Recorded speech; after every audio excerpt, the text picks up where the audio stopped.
Hello, my name is Marcus. I'm the compiler of a collection of therapy quotes entitled 1001 Windmills of the Mind, a collection of advanced self-help quotes taken from what's often called the psychodynamic or the psychoanalytic perspective, which long ago, as I understand, referred to by some, or perhaps many, as philosophical medicine and narrative medicine. I want to highlight that we just completed a 14-video special run on the work of Joseph Barnett and his partner, wife, Tess Forrest. So we did 9 from him and 5 from her. Great stuff about obsessiveness, hysteric, the affect implodes up, different personalities. Obsessive thinking is defense against real thinking to prevent feeling, and then so don't know the main idea. The marriage between the two, the marriage between hysteric and obsessive, the opposite, and then the marriage between two obsessives. The Oedipus, the famous triangle, the Oedipus complex issue. If the parents are infantile in their marriage, they're not really parents for the kid, so that the kid ends up with the famous Oedipal drama, Oedipal complex. It's a psychological issue where the child is too tight in the orbit with the mother, quote-unquote psychologically married with the mother, and the father wasn't around to help him dissolve the symbiosis, pull him out of the world of the mother and teach him the world outside the mother. If the father's bitter or mother's bitter, too much tension, the child's stuck like that. Yesterday's video was a bit on that as well by Miss Forrest about that the baby and the mother are one like that. Yes, we get that.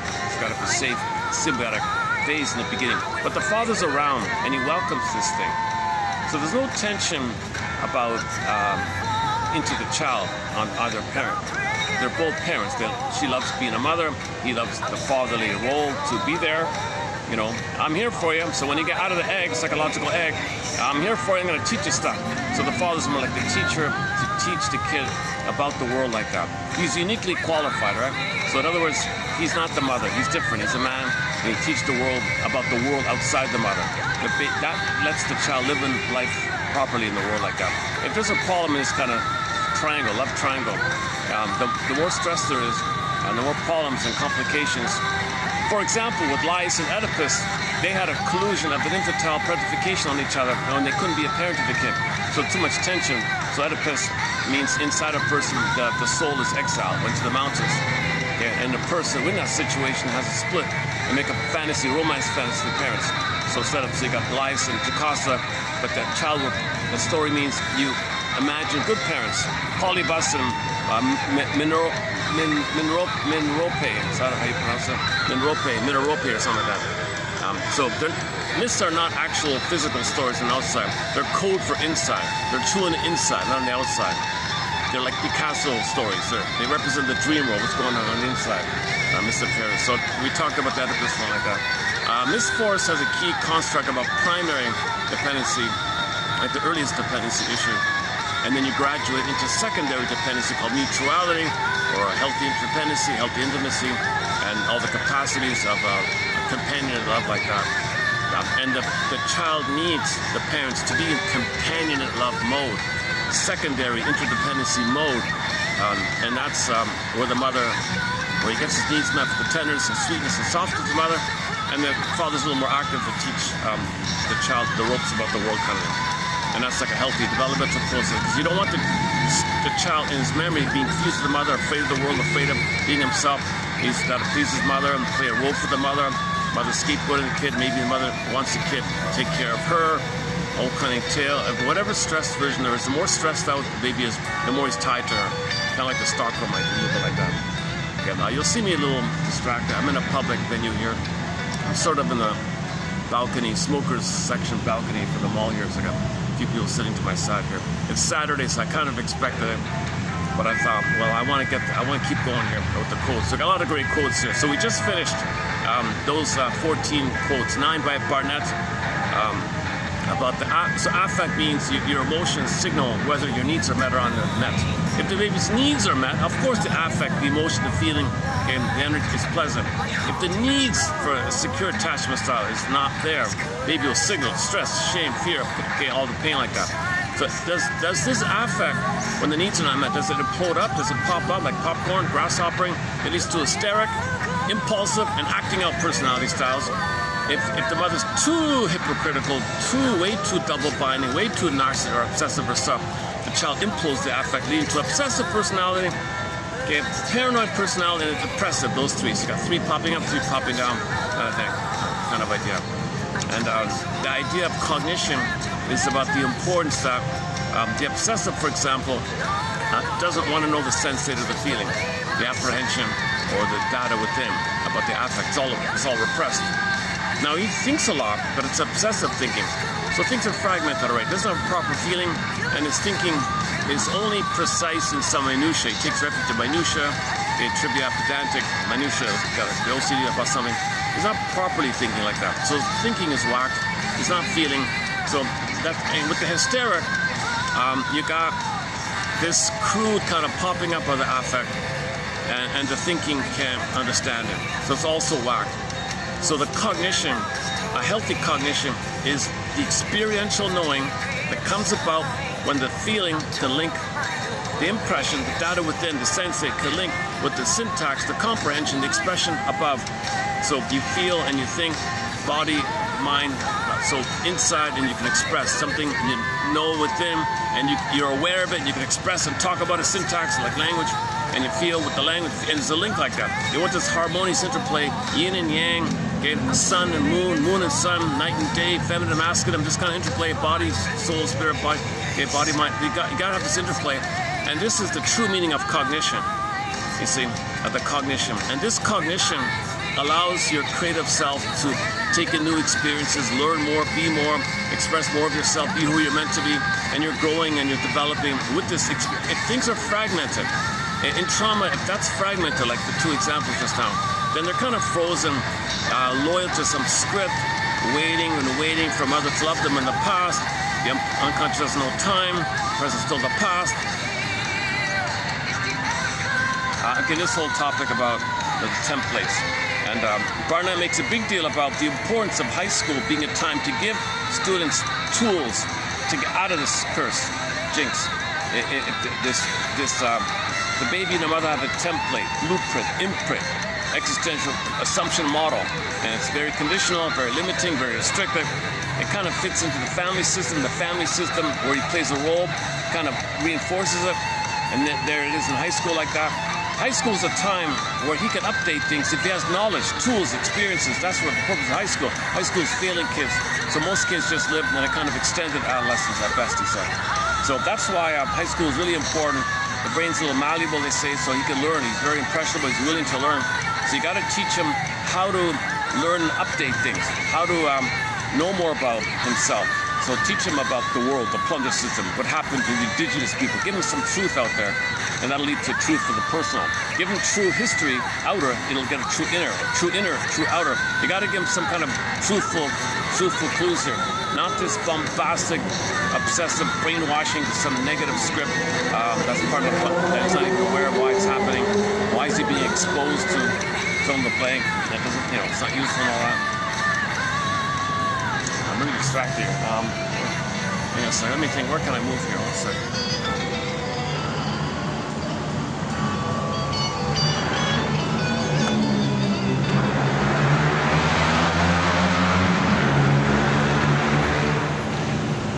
Let me move up. Let me shuffle my chair here a bit. Hold on a second.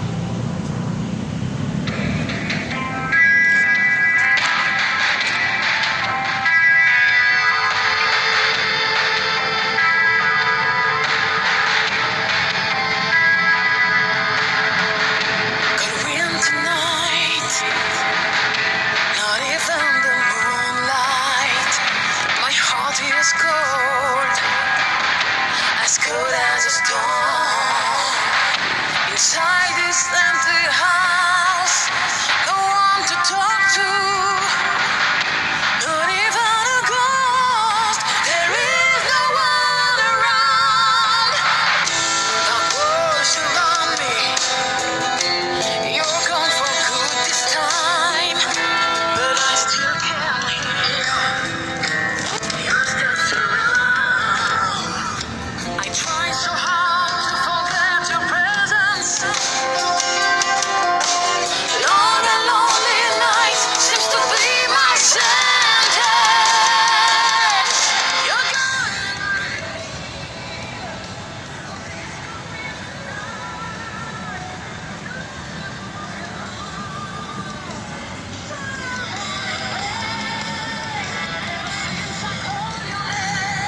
been listening to a band called Angel's Whisper. Recently discovered them. We've got 3 of their songs on our soundtrack. Another recent thing in this channel was discussing a few of the songs by the rock band called Mystery out of Quebec. Check out the song in particular called Behind the Mirror. We all have a behind the mirror. We all have an unconscious, like next door, open the door, next stop, toilet zone. We all have an unconscious. He was talking about the call for everyone to realize that everyone has a behind the mirror. That's basic to get along, so we can all get along with each other. Because behind the mirror stuff you don't know, and then you project it onto other people. Okay, then you own your projections. That's what's behind the mirror. When you look outwardly and you create a psychological mirror to know what's behind the mirror, you create another mirror to know, and you integrate, called shadow work, own your work. So this reduces prejudice, misunderstandings, and things like that. So check out the song we discussed here called Behind the Mirror, just recently done. And the second song is called The Inner Journey Part 1 of the Grief Process. And we discussed, and we played 2 other songs. So total 4 songs all in. Great music. A 60s singer called Tiana, an indigenous woman, has a great song called I Pity the Child. Man, oh man, what an incredible song. I Pity the Child. That's an incredible song from a young lady like that. And then a folk singer by the name of Lucy Stemmel, a song called It's Not True. Discussed that recently. From the Ivory Coast, sort of a pop diva, like a Donna Summer kind of pop diva, called Nyanka Bell, Miss Bell. We have 3 of her songs on our soundtrack. And so we're adding a lot of great new songs. Man, oh man, it's that's a really exciting kind of thing like that. I miss Global Go-Go, the world music channel. There was a world music channel called Global Go-Go, and he did world music. He was very enthusiastic about it. He loved world music immensely. Had a lot of information about it, inside knowledge about it. Excited to share it all. And he chose rare, like 45, scratchy 45s, and it was great like that. He's a volunteer DJ for like WRIR, out of Virginia. I think it's Virginia or something like that, a volunteer station. So as a volunteer, he spent 20 years sharing world music. Now he passed away recently, but most of his shows are available. They're archived at radio4all.net. Just type in the search Global Go-Go. Or go to another fun thing we discovered is Planet Radio or Radio Planet, one of those 2. You get a map with all the dots, move your circles, you move your cursor to a dot and you hear the radio from that place. That's how I found Nyanka Bell from the Ivory Coast using that website. Oh boy. I'm dealing with the heat here. Sorry. That's my fan working.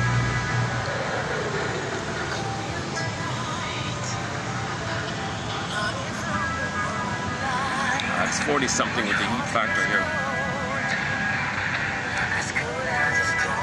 Okay. Yeah, man, oh man, I'm baking, I'm sweating here. Okay. Yeah, you know, yesterday's video done at the other place, one of the shorts got almost 2,000 views, to my surprise. So that's encouraging, and it was about this issue, clarifying that not all babies are going to be cursed in a tarp with negative psychological fusion with the mother. That means they don't know who they are, they expect too much, narcissism. Babies are meant to develop out of the orbit with the mother. With the mother, it's a time of fusion, oneness, safety, like a cocoon. He's meant to get out and learn the world and be energized by his own energies and have a sense of self, an ontological self. You don't get your sense of self when you're stuck in the fusion when you're one with the mother. It's safe, it's infantile, and you spend your life looking for comforts and petty little things to keep you comfortable, symbolic comforts, and you're kind of stuck in this comforting yourself, coddling yourself a little bit like that. So the father, his presence, even if it's limited, sets the stage for the child to realize there's a world beyond the mother, and he wants to develop and grow, and he needs the father to show him stuff, and then he can have a chance to feel safe while he's learning. There's more to life than being one with your mother. There's more. You can't live in this paradisical kind of thing all the time. The babies feel in the womb like the womb utopia. It's a blissful kind of thing, and the symbiosis is primary 4 to 5 months, and then it kind of continues. It broadens to the world because so that's called the world's my oyster face. He owns the world, owns the oyster. So the breast is the world.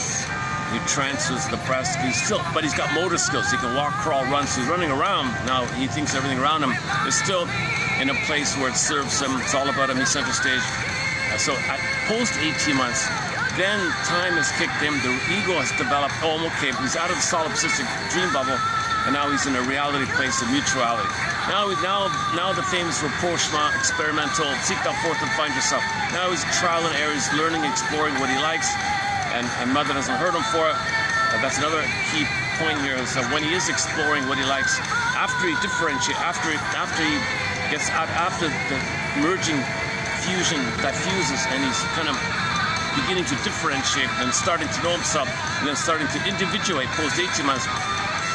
Mother is just, or people around him just do communicative matching, a little improv, yes, and let him figure out what he likes, kind of thing, and share what you know about it, and give the message that the mother or any kind of parent is not using the child to play a role for them, okay? And out of some kind of family system, out of a homeostasis, the parents might want to scapegoat the kid to keep the parents together. So the kid is not supposed to play a role to keep the parents together. The child's not supposed to be a parent for the parents, called scapegoating idea, or too much expectation, or the mother wants to shame the child to know that she's been shamed, or the mother might have a Talionic feeling that if she shames the child, then Talionic, okay, I'm going to master the child, I'll be active, I'll shame my own child because I don't want to be the victim of having been shamed. Maybe if I'm active and do it, then it'll undo having been shamed. Nonsense. A mother hurting her child doesn't undo that she had been hurt by her mother back in the nursery.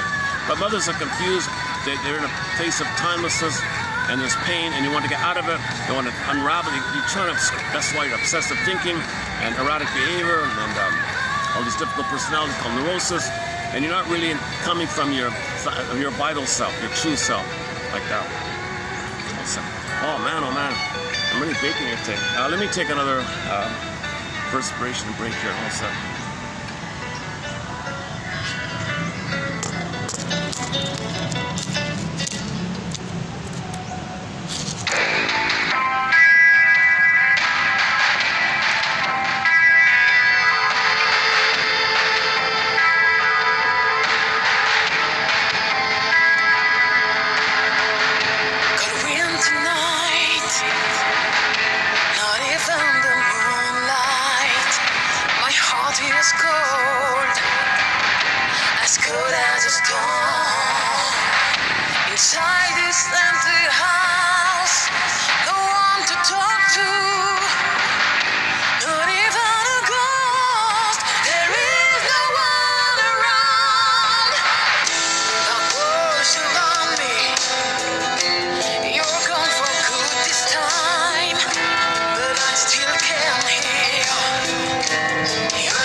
Oh, Nayanka bell, Miss Bell, yeah.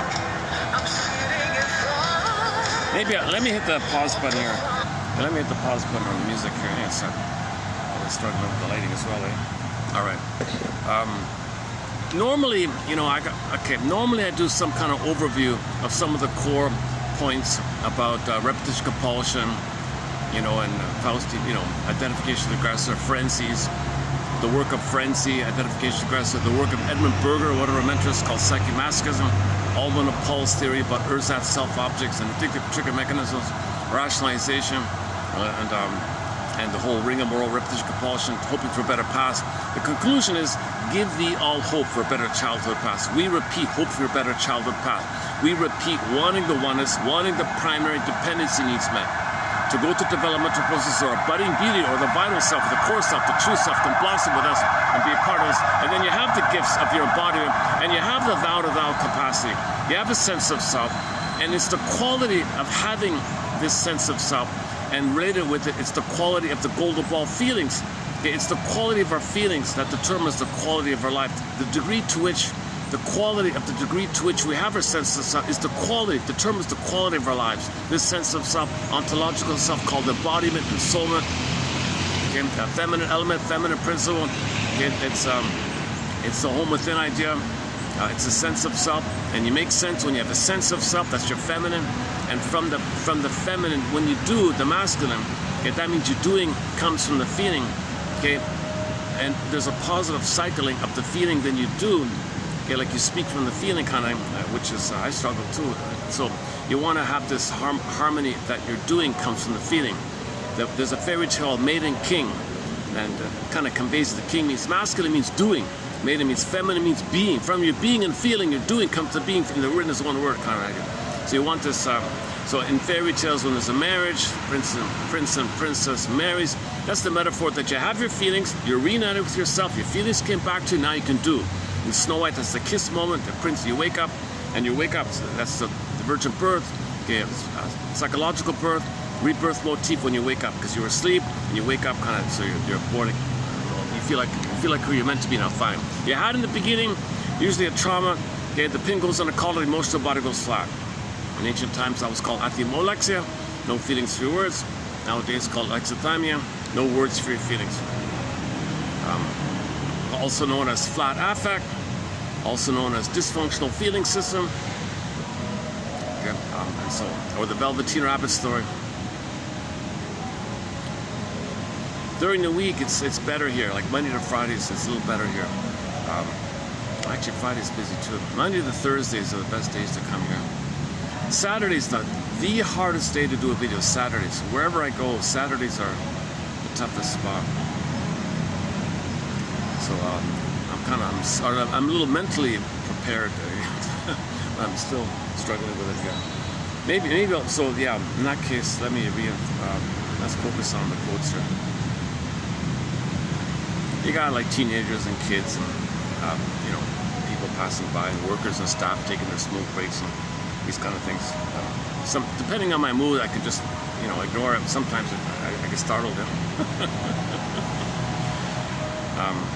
Okay, in most of the videos, you'll get a kind of the basic overview of many of the core points, which I'll forego here. Once in a while, I skip it. So let me just jump into today's topic here, which is, I just found this morning The Human Mind, a book called The Human Mind by Carl Menninger. We don't have many quotes from him. He's a major name. He was a major name. He was sort of like, I don't know, like the head of an institute or organization or something. So he also wrote a bunch of books. I'm not really a huge fan of his really. My favorite quote of his is, he said to a lady once, "Oh, all these complaints you're having. Yes, we may say that your script, your personal construct, your assumption model, your imprint, your traumatic script, okay, we may say that, and this repetition compulsion is spinning around, hope for a better past, we may say that this is what your script, your traumatic script, your script is doing this to you. You have these problems because your script is doing this to you. Now, let us, you and I, as detectives, as a team, let us, you and I, take a look and see what you can do with that script." Something like that. I forgot exactly. So in the Twilight Zone, Gabe identified the script. "What the hell? Give me the pen." And he wrote his own script. where you want to unpick the threads of a traumatic script and use those threads to weave a new, healthier script. Again, the rebirth motif, born again motif, okay, virgin birth, you feel new again, you feel you're back on track, because your development was stunned and frozen, arrested, right? Because you can't develop if a mother's hurting you. If your mother's hurting you, your feeling self-development, your sense of self-development, your vital self, your core self, your truth, all that development that's meant to be a part of you, and the capacities and the gifts and the treasures of the real self, a whole long list of things you can do: empathy, apology, mutual relating, being a parent, and feeling in the present, blue jay of happiness, bluebird of happiness, meaning of knowing your interests, which you can express. You feel badly about a mistake, you have the ethics and the ability to say, I feel badly, I did this thing, I said this thing specific, I feel badly. You can share all that.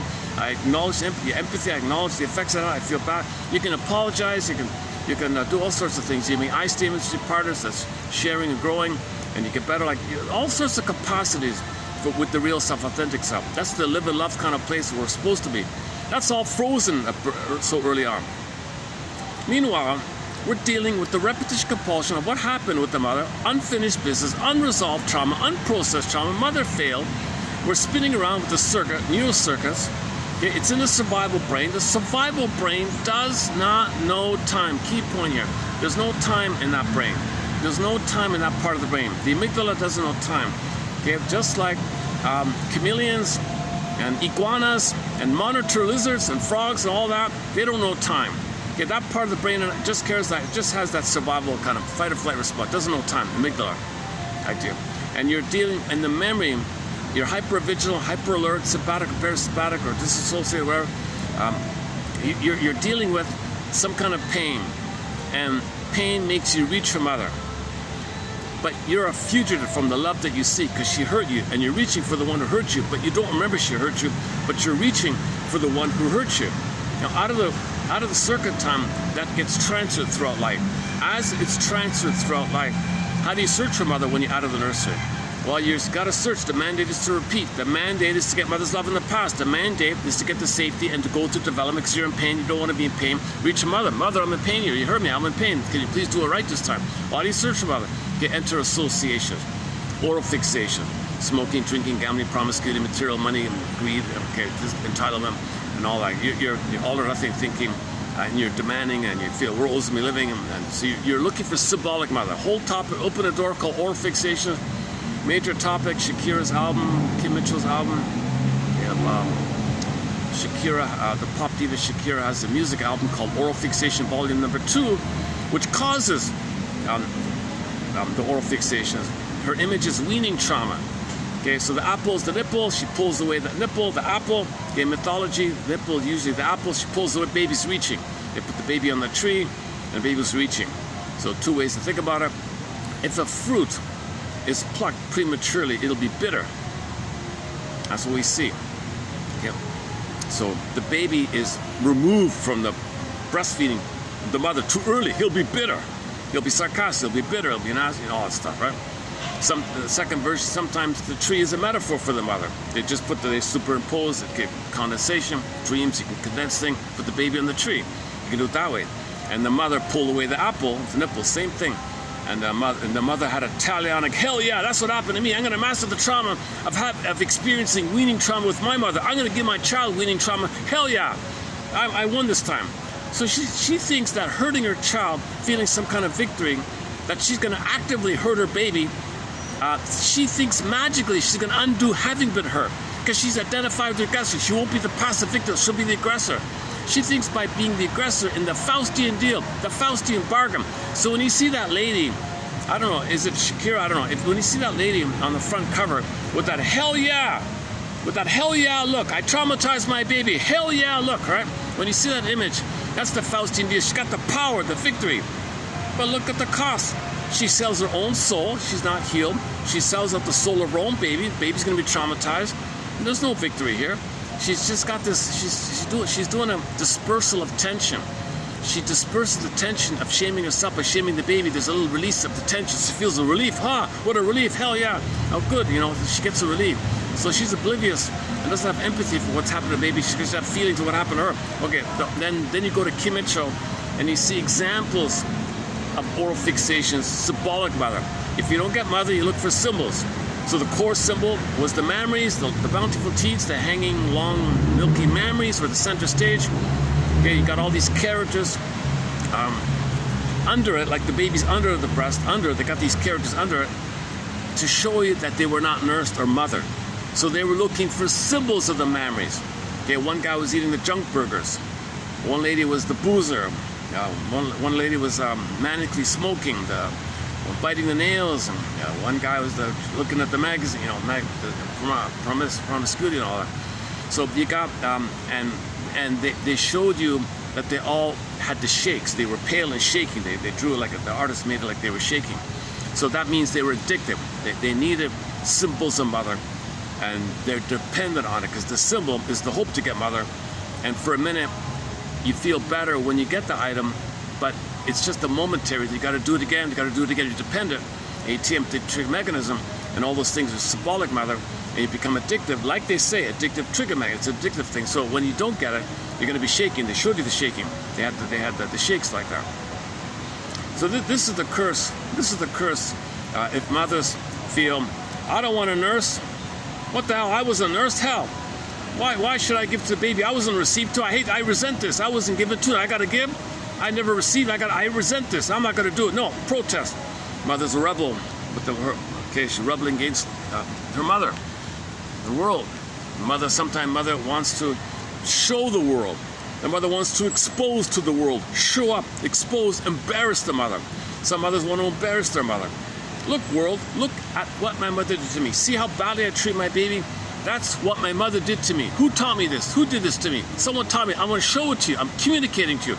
Because she doesn't have symbols. Remember, you got to have experiential knowing. She doesn't have experiential knowing. She doesn't have cognition about this.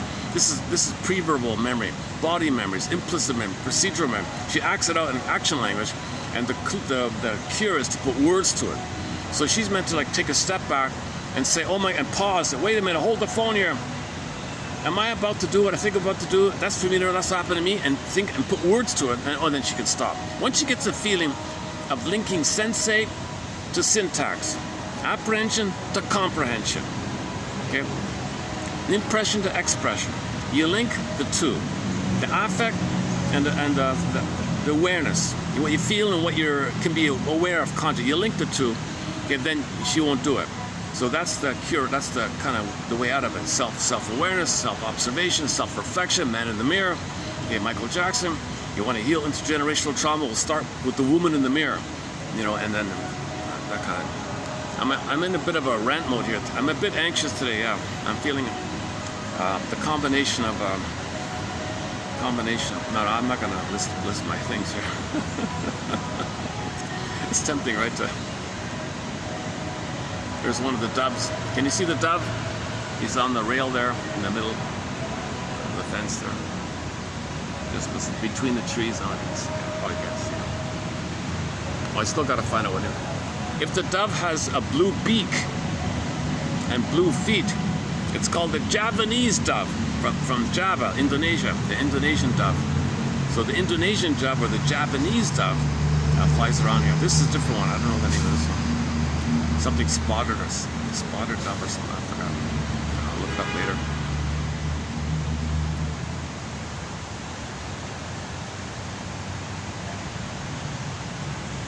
Boy, oh boy. It feels a little harder today for some. All right. So I'll get back to Mr. Menarche here. The reason it caught my attention because I just talked about the band called Mystery out of Quebec, and I saw an album, like a CD of theirs called Theater of the Mind. Theater of the Mind. Oh, interesting. And sure enough, it's got one really good song on there. It's got a very good song on there called The Inner Journey Part 1. It's a kind of a guided imagery meditation about the grief process. So you can try it out. It validates the need to grieve. There's a lady who was weeping in there. You go to the mountains. You wake up the leaves are resting. You crunch the leaves are startled. He gives you a guided imagery, a little bit, about the grief process. You see, if you can grieve, you get your identity. You see, it's hard to grieve if you don't have an identity, but grief can help you get your identity.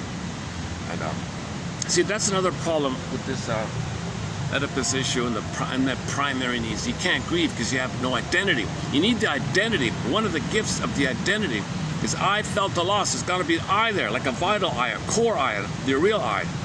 The I felt the loss. You can't do that if you don't have the I. You only get the I when you're out of the orbit with the mother. If you're still meshed in a oneness of the mother, there's no I there. And theoretically, the idea is that if you were to admit a loss, you go by the map, you go by the reference with them, and you and the mother are one in the memory, the original experience. That's going to trigger the loss of the mother, but you're with the mother, you're one with her, you're going to lose yourself. You can't lose yourself, so you don't admit a loss.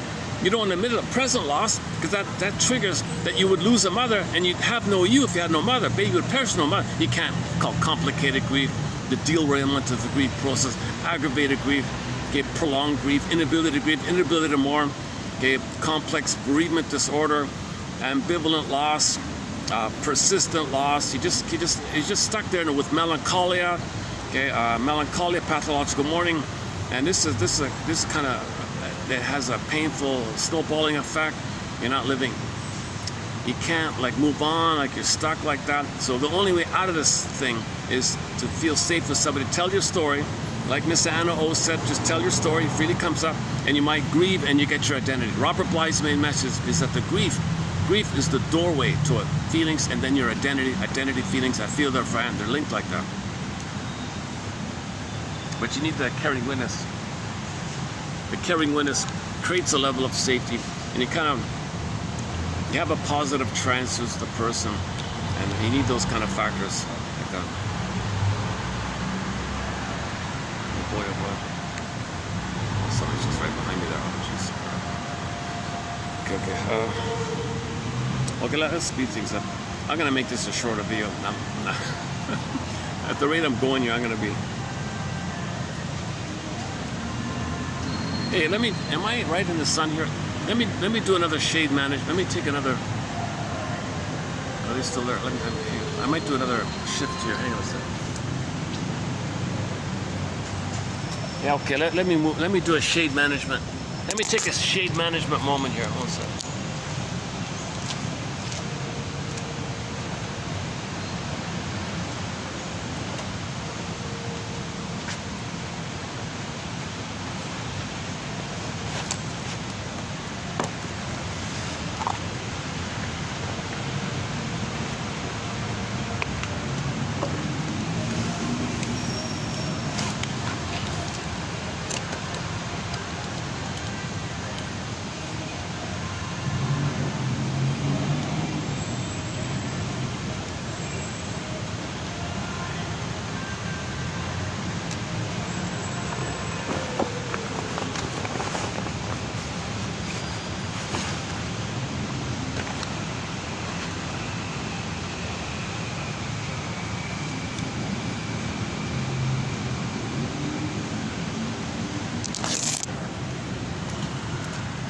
I gotta get more green tea. It's amazing. If you just bring like ice water, the ice melts very quickly. But if you buy like the jasmine tea or green tea like that, and you freeze that, it lasts longer for some reason. Okay, enough about the tea. Yeah, I'm getting into all these oolong teas and these roasted barley tea, these kind of teas like that. They're pretty good.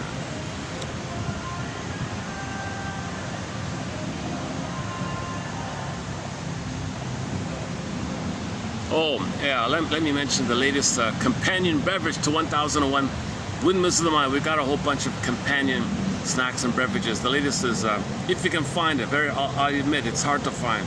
It's mulberry juice or blackberry. You can't get blackberry here. So the closest is mulberry juice. If you can find like the fresh pressed, for a brief while they had it frozen. You can just make it yourself, kind of. All right. Let's do Mr. Menace. So this is a book written in 1930, almost 100 years old, eh?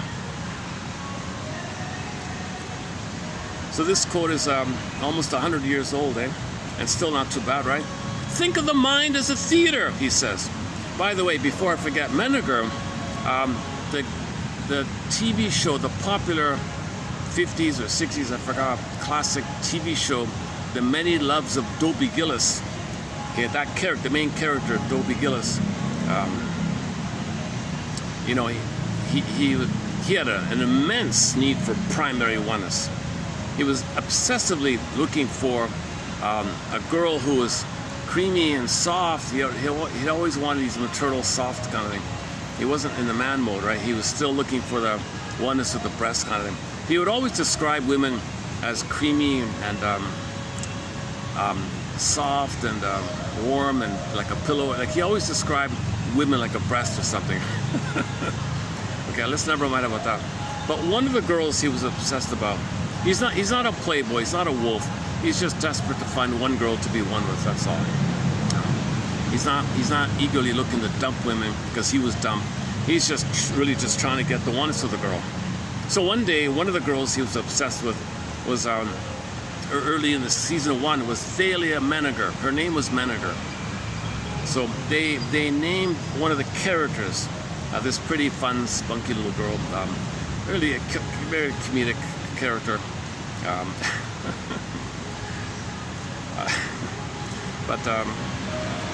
She had no interest in him because she was extremely materialistic and ambitious for money, wanted to be wealthy and all that. She had no interest in a loafer, childlike boy, although he's charming and handsome and all that, and likable. Look, you're not going to make money, are you? So she tried to convert him to be a business minded. He couldn't do it, but he tried to go along. It didn't work. Anyway, the name of the girl, the name of one of the characters in that classic show was called Thalia Menninger. I'm confident they named her in tribute, took the hat off, tribute to the Mr. Menninger here, Carl Menninger here.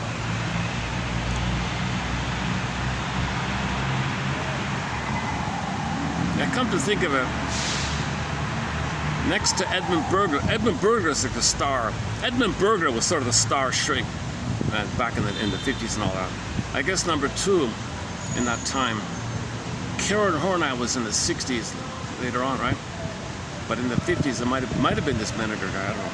Or anyways, okay, he says here, think of the mind. Oh, look at that, it's raining. Oh, okay, I'll take it. Oh, I gotta watch them. Oh, no umbrella. Look at that, it's raining, it's all sunny out here. Oh, jeez. Oh, man, I could have brought the umbrella. I could just stay here. I have, on occasion, I have a day where I do video, and I'm just scrambling, trying to settle in somewhere. Finally, after 2 hours, oh, I've settled in. So I'm still I'm in the middle of my scrambling mode here. I can't get water on this phone here. It's all broken. It's all cracked and exposed up to now. Jesus. No, it's just a few drips here. Just wait a minute. Okay. Let's see if it'll read out. Also, I've been trying to get this thing to read out here.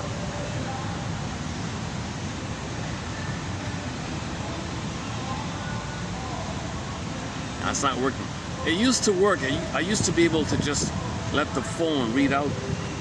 It doesn't read out. It doesn't work anymore. It just, I don't get it. Why it's doing that.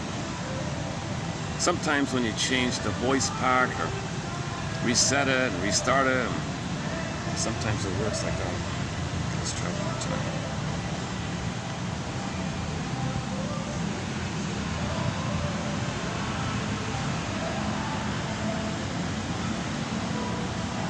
Still, yeah, it's not working. Think of the mind as a theater. Oh yeah, so back to the song, The Inner Journey Part 1. It's off an album entitled Theater of the Mind. That's what got me started. And it just by accident, just by coincidence, here it is here. Think of the mind as a theater. Okay, numerous metaphors to the unconscious. We've got a bit of a list going. So here's another one to add to the list. Not maybe the best one, but it's a little bit okay, so let's just give it a try here. Think of the mind as a theater. Let the field of consciousness be represented by the stage. Okay? On it, from time to time, there come and go certain actors. Okay, ideas of yours, or something you want to say, or wishes, or whatever. Directed from the wings of the stage manager. Okay, your, what do you want to call it? The censor, the ego ideal, the super ego, I don't know. Your memories, or your script, your puppet master, I don't know. Your unconscious conscience.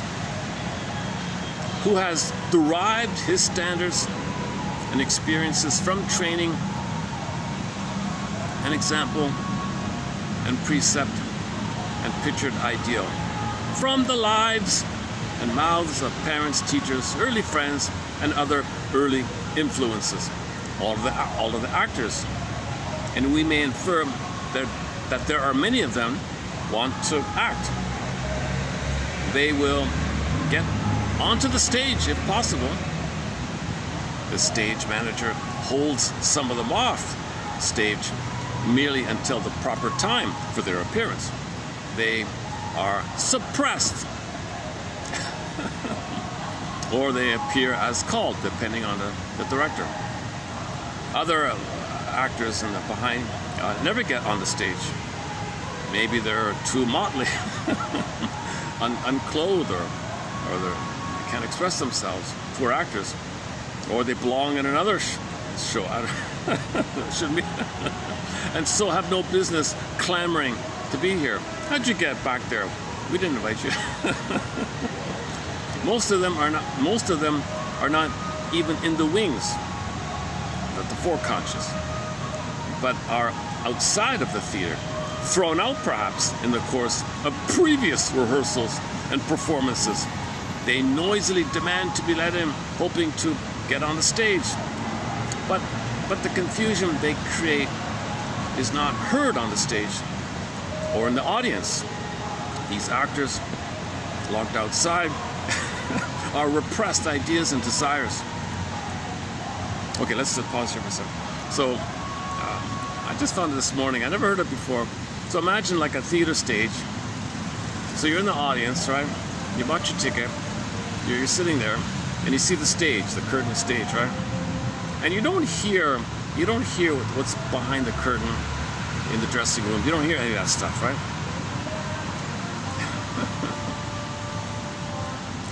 So what's on the stage is what you present to the world. What's allowed, what your mother said you can show, what you can say, your behavior, your good self, your persona, polite behavior.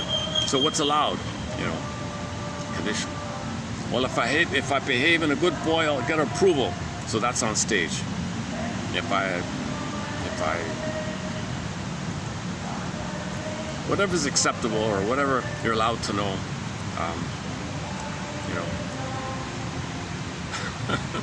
maybe you're allowed a certain amount of expression, so that'll be there. Maybe you're allowed a certain amount of protest, so that'll be there. Whatever their parents said is allowed, whatever they tolerated, whatever role they wanted for you, maybe they wanted you to play a role, that'll be there. So that's on the stage, right? But the child has, that means the child probably had to repress or implode in his deep feelings, his real needs for oneness, because mother couldn't offer it, his affect around not getting his needs met, called anger. So mother, but you can't be angry at me, so anger will be back there. Right? And then maybe baby can't show any distressing feelings, so that's all back there. So maybe shame and embarrassment, and then those kind of feelings bottle up, and you got Schadenfreude, revenge fantasies in there, and you got all these sarcasm, mind workers, kind of like the Disney film inside out. So you got these other kind of characters in there like that. So they're kind of like behind the curtain, all that, and you got what's acceptable to the person, what you're aware of, like that. But it's going to depend on the trauma. If there's too much trauma, there'll be too many characters back there, too many personificate. The character means the personification of something about you that was repressed. You don't even know it's there. It might even be, like he says, out of the theater. You don't belong. You can't be a part of me. You get out of the stage. Stuff like that. But they're clamoring to come in. Because the psyche seeks integration. The psyche seeks to be seen. The psyche seeks wholeness. The psyche wants to be revealed and felt and known and be accepted and assimilated, part of the person. You don't want too much back there. You want everything to be on the stage. You want as much as possible to be on the stage. Not everything has to be there, but most of your authentic self should be there. The authentic self is creative, a lot of gifts and treasures, but in trauma, that's buried and things get twisted. L-I-V-E turns to E-V-I-L. You got evil characters back there. And the evil characters that comes on the stage wants to say they want love. Evil destructiveness, I want love. So you got a devil guy coming on stage. All he's saying is, I want mother's love. I want mother's love. So if the devil did break onto the stage, what he's saying is, I want mother's love. I want mother's love. He's enraged, he's destructive. The L-I-V-E get crunched up, turn to E-V-I-L, destructive. So it could be any kind of monster, any kind of wicked queens and Medusas and Cyclopses and vampire squids. One guy joked and called it any kind of monster. Any kind of monster in a myth, in a myth or fairy tale. There's a monster, wicked queen, or so on. It could be on there. All that means is your rage and oral. It's destructive because you're desperate to take in, but mother refused. So you have fantasies to gobble the breast, control the breast, take in the breast. Oral is incorporation. So it'll be like a cannibalistic kind of character. So if the wicked queen breaks onto the stage and the audience is shocked, oh my God, what's this? All it really means is, in the psyche, the memory is the baby was crying, he was colicky. Mother, what are you doing to me here? Why are you so soul blind to me? So the devil character on the stage will be, my mother was soul blind, that's why I'm here. I am here to tell you, audience, that my mother was soul blind.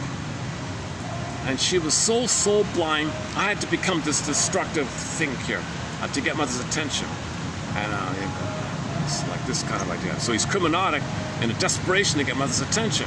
And what does the baby got to do here? So you got these kind of sensates, and personified sensates, right? Personified what unthought knowns, but unthought known. They want to be known, so they want to be the unconscious conscious. So when you put it on the stage, that's the process to make it conscious.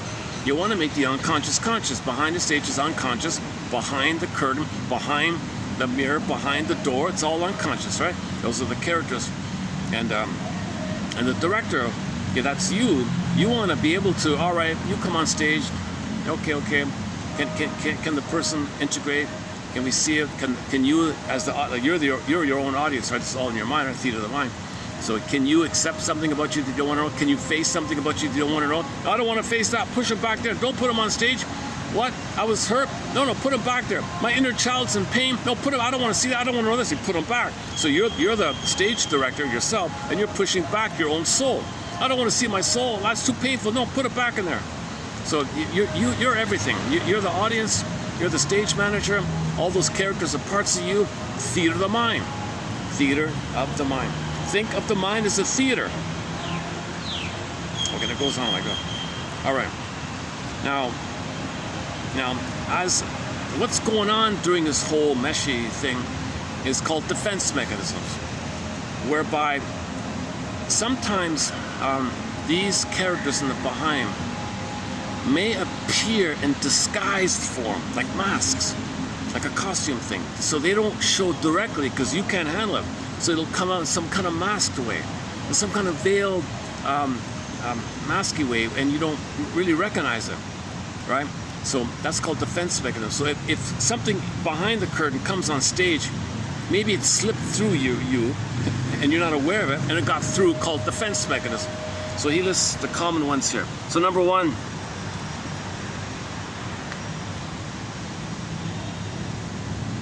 okay, so these actors locked outside or repressed ideas and desires.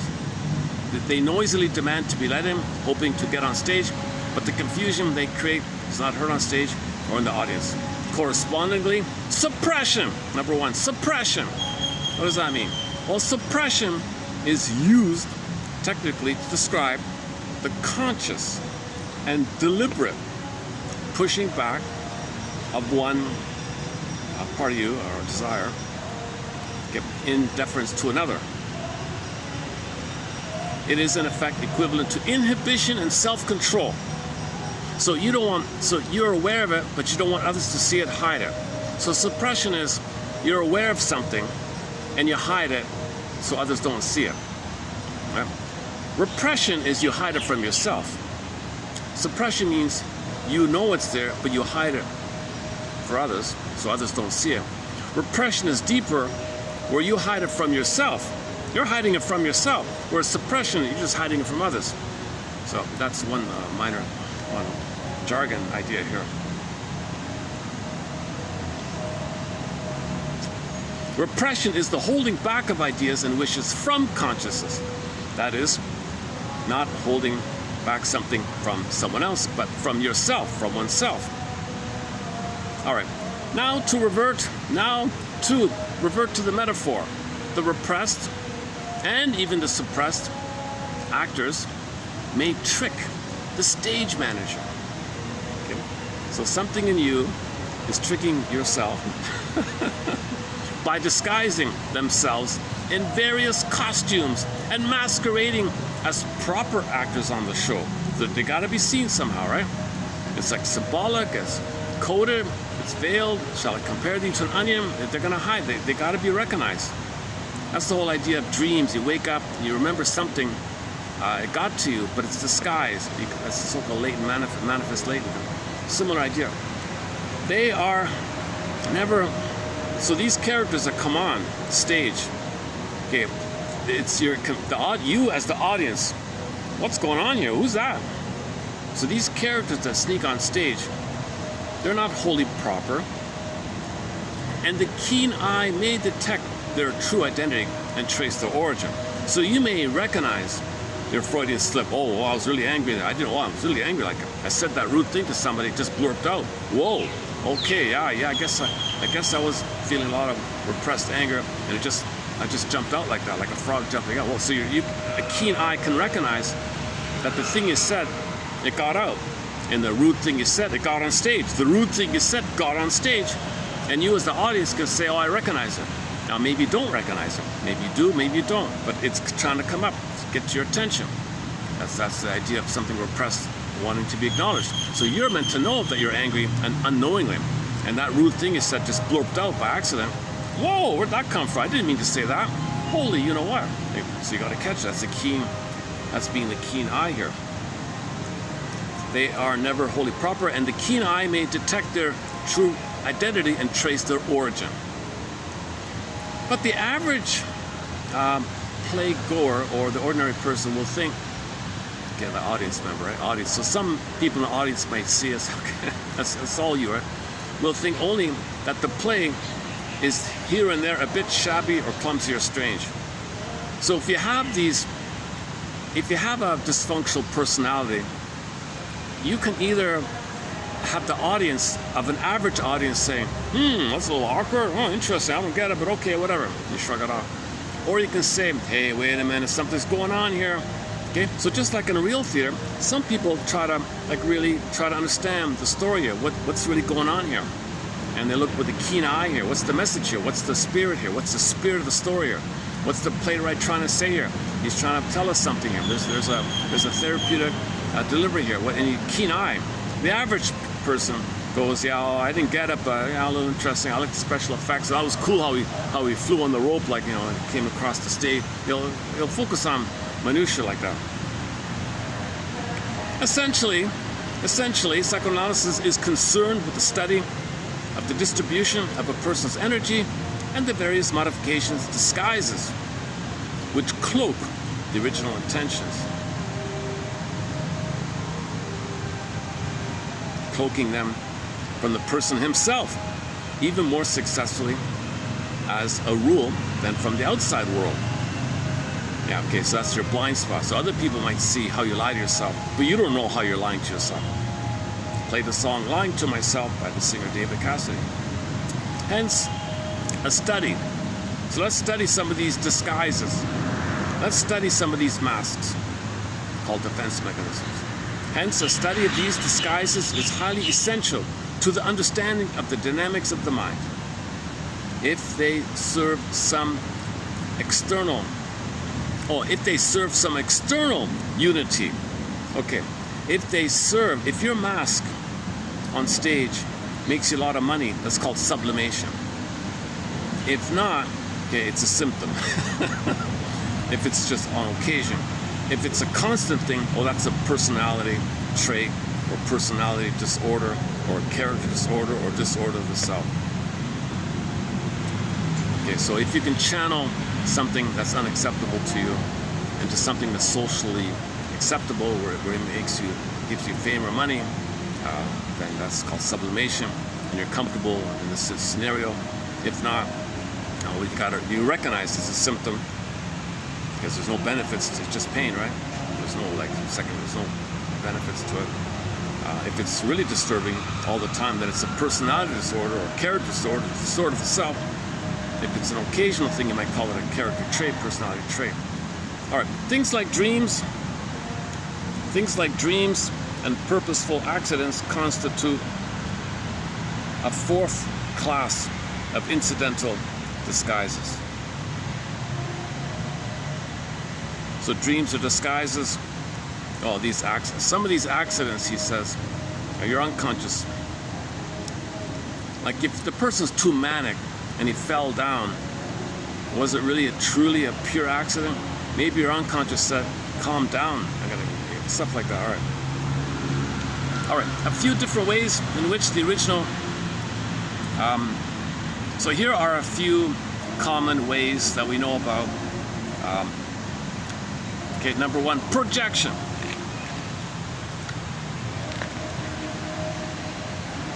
Okay. So something's in you. It's going to come on stage in a very veiled way by making you believe someone else possesses the thing that you're saying. So you felt shame and no good and defective and unlovable and unworthy of love and unlovable with your mother. You felt all that. It's back behind the curtain in the dressing room or outside like that.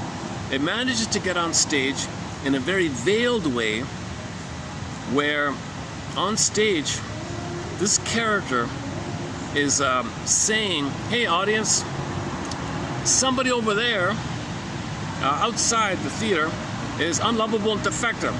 And you're watching this. Oh, I see. Well, a keen person would say, oh no, that's from the unconscious. That's in the psyche here, theater of the mind. Okay, but some people don't get it. They project and say that. Oh, I don't know, they shrug their shoulders kind of thing. So that's one kind of tricky thing called the defense. It's like a compromise. It's a way to get on stage.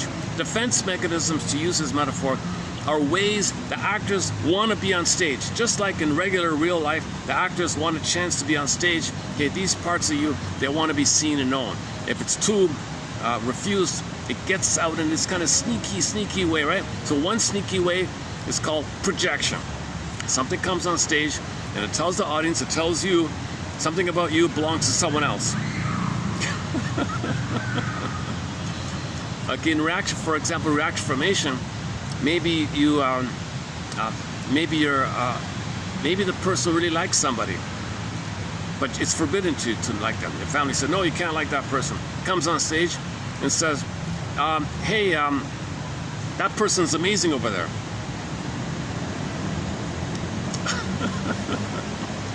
So you mean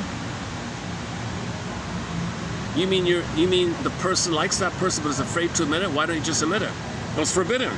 So it's flipped. Sometimes you flip things to communicate. So that's the disguise, that's the mask. Reaction formation or counterphobia is a mask. Okay? You say it in opposite. You say the opposite. That's the mask. The keen observer would say, oh, to the person, you mean I like that person? Or no, I don't. I like that person, but I'm afraid. I think I hate them, so I consciously reject them. But here I am saying, I like them. Well, what is it? Do I like them or hate them? I'm getting mixed up myself. Reaction formation. Hang on. Let's slow down a second. So let's say a person. Okay, it's a boring example. Let's say a person wants to do some kind of vice. I don't know. Whatever, fill in the blank. I don't care. Whatever it is. Let's say he really kind of maybe is drawn to it. This is sort of stereotypical. I don't have a better example, but the old stereotypical example is a person wants to engage in some kind of a vice, like have an affair, let's say. So let's say a woman wants to have an affair with a fellow. It's forbidden to her. No way, right? It comes on stage and says, that guy's bad. I'm telling you, that guy's really, really bad. I hate him.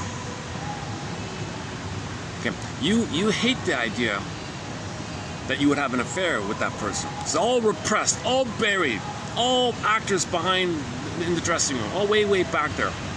So part of you, so part of the woman likes the guy, a part of her says, forbidden, you're married, you can't do it, I hate that, how dare you, you cannot do it, forbidden. They're both forbidden.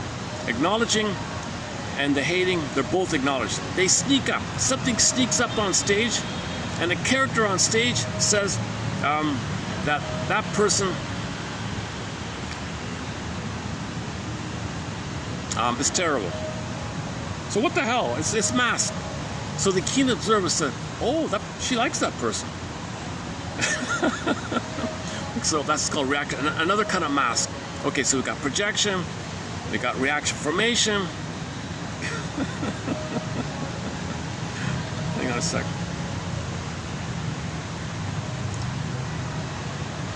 Criticism, so projection, back to projection. Criticism leveled at others is often an attack. Oh, my fan, oh, it's still going on. Let me fix my fan here.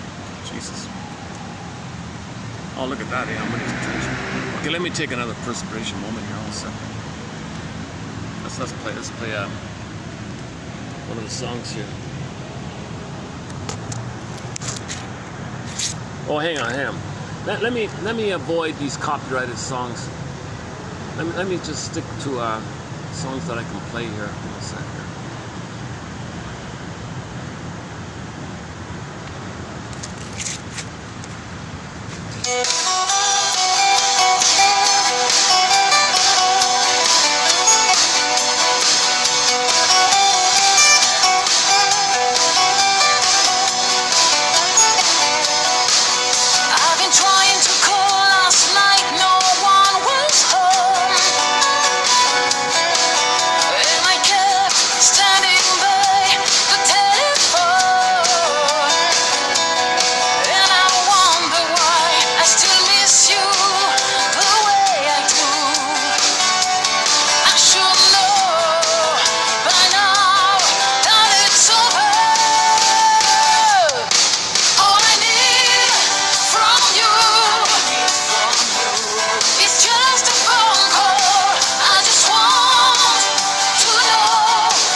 Back to projection here.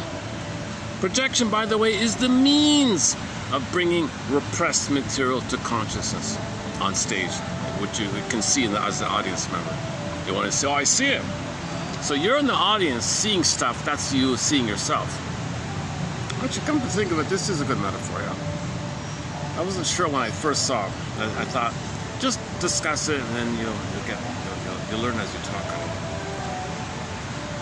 Criticism leveled at others is often an attack which applies more aptly to ourselves, but which, rather than endure, we deflect towards some innocent person or toward some guilty goat who, scapegoating, I guess 2 days ago, scapegoating. Or in the short section, we got a good definition of scapegoating now, because it's partly true.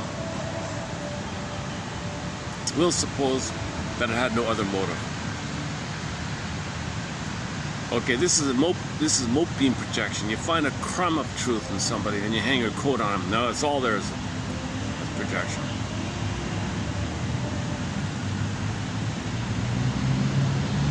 Yeah, here's the one I was trying to say about the affair one. Okay, what is disguise? So here's a couple engaged or something. They were both briefly living in different cities, school or work or something, but they communicated regularly with each other. And while Helen was in the other city, she thought about having an affair with another guy, but she's so angry that she would do that.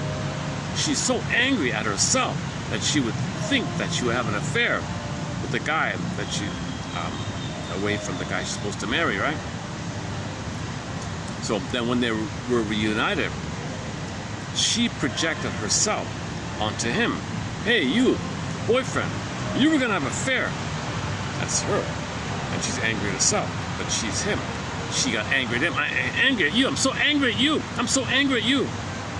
You were gonna have an affair with somebody, didn't you? You thought about it, didn't you? He's shaking his head. What are you talking about? Okay, projection. She thought about having an affair, and she hated herself for the idea. Okay, projected the affair fantasy or wish onto him, and suddenly projects the anger onto herself. Since he has that about her, she disperses her anger onto him, and he's playing her, so she's angry at him, and she's hating him, accusing him of wanting an affair. Classic kind of a projection thing. So that's on stage. So now you got a thing on stage where this Helen woman is shouting and lamenting and bombastic. I'm telling you, my boyfriend is gonna have an affair. I hate him so much for how dare he think about having an affair. I can't believe it. I hate him so much. I will never talk to him again. He did nothing. He did nothing. It was her all along. It was her all along, right? and she didn't even know it. She doesn't even know it. So it's a little crazy making, right? But I got on stage. That's what I mean by veiled. It's like a masquerade. You gotta unpack these things. Where are we here?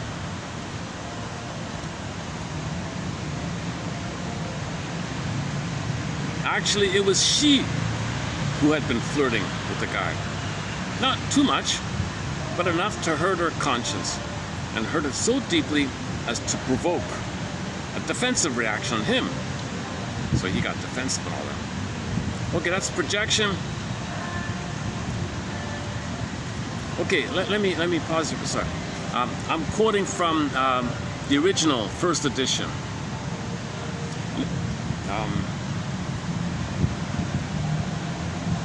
I didn't include it, but just before starting this video, he's got a third edition, 1966. It was too late. I already posted the first edition. But in both editions, another example.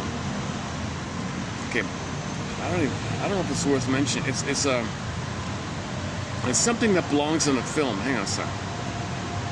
Again, so we're talking about the book Human Mind. So I want to do another example. So Mr. Menninger gives another example of projection from back 1600 something. Okay, so whatever, 500 years ago, or no, yeah.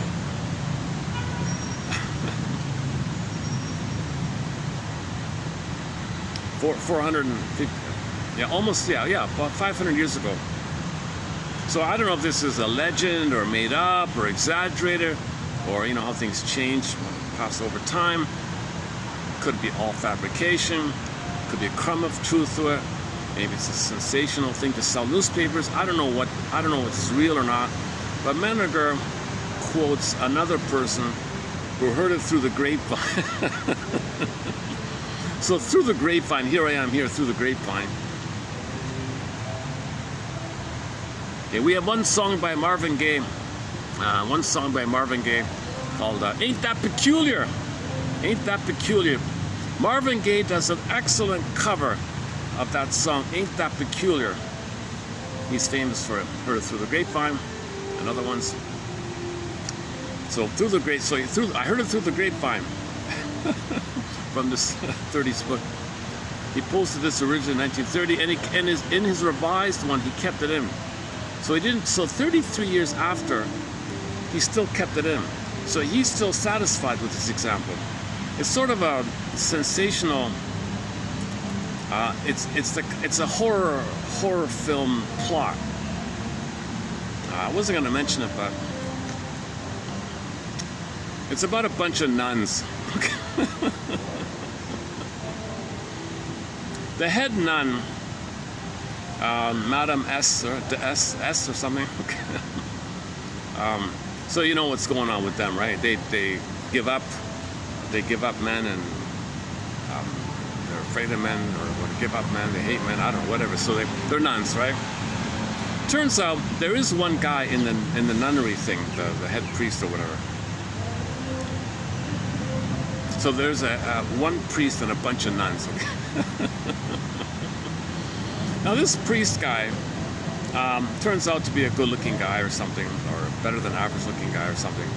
Now the head nun in this nunnery or whatever it is, what do they call those places? Or the convents, the convents. So in the convent, the head nun, Madame S, the superior nun, she was a proud woman of lively intellect and marked hysterical temperament. Okay, she was a BPD drama queen, but she was intelligent. She was probably a wild character. I don't know. She sounds like she was a BPD kind of woman. Highly marked hysterical temperament, but extremely intelligent. And narcissistically proud, and she was the head of the nun thing. Okay, so it turns out she goes to sleep at night, and as a psychotic break, she hallucinates.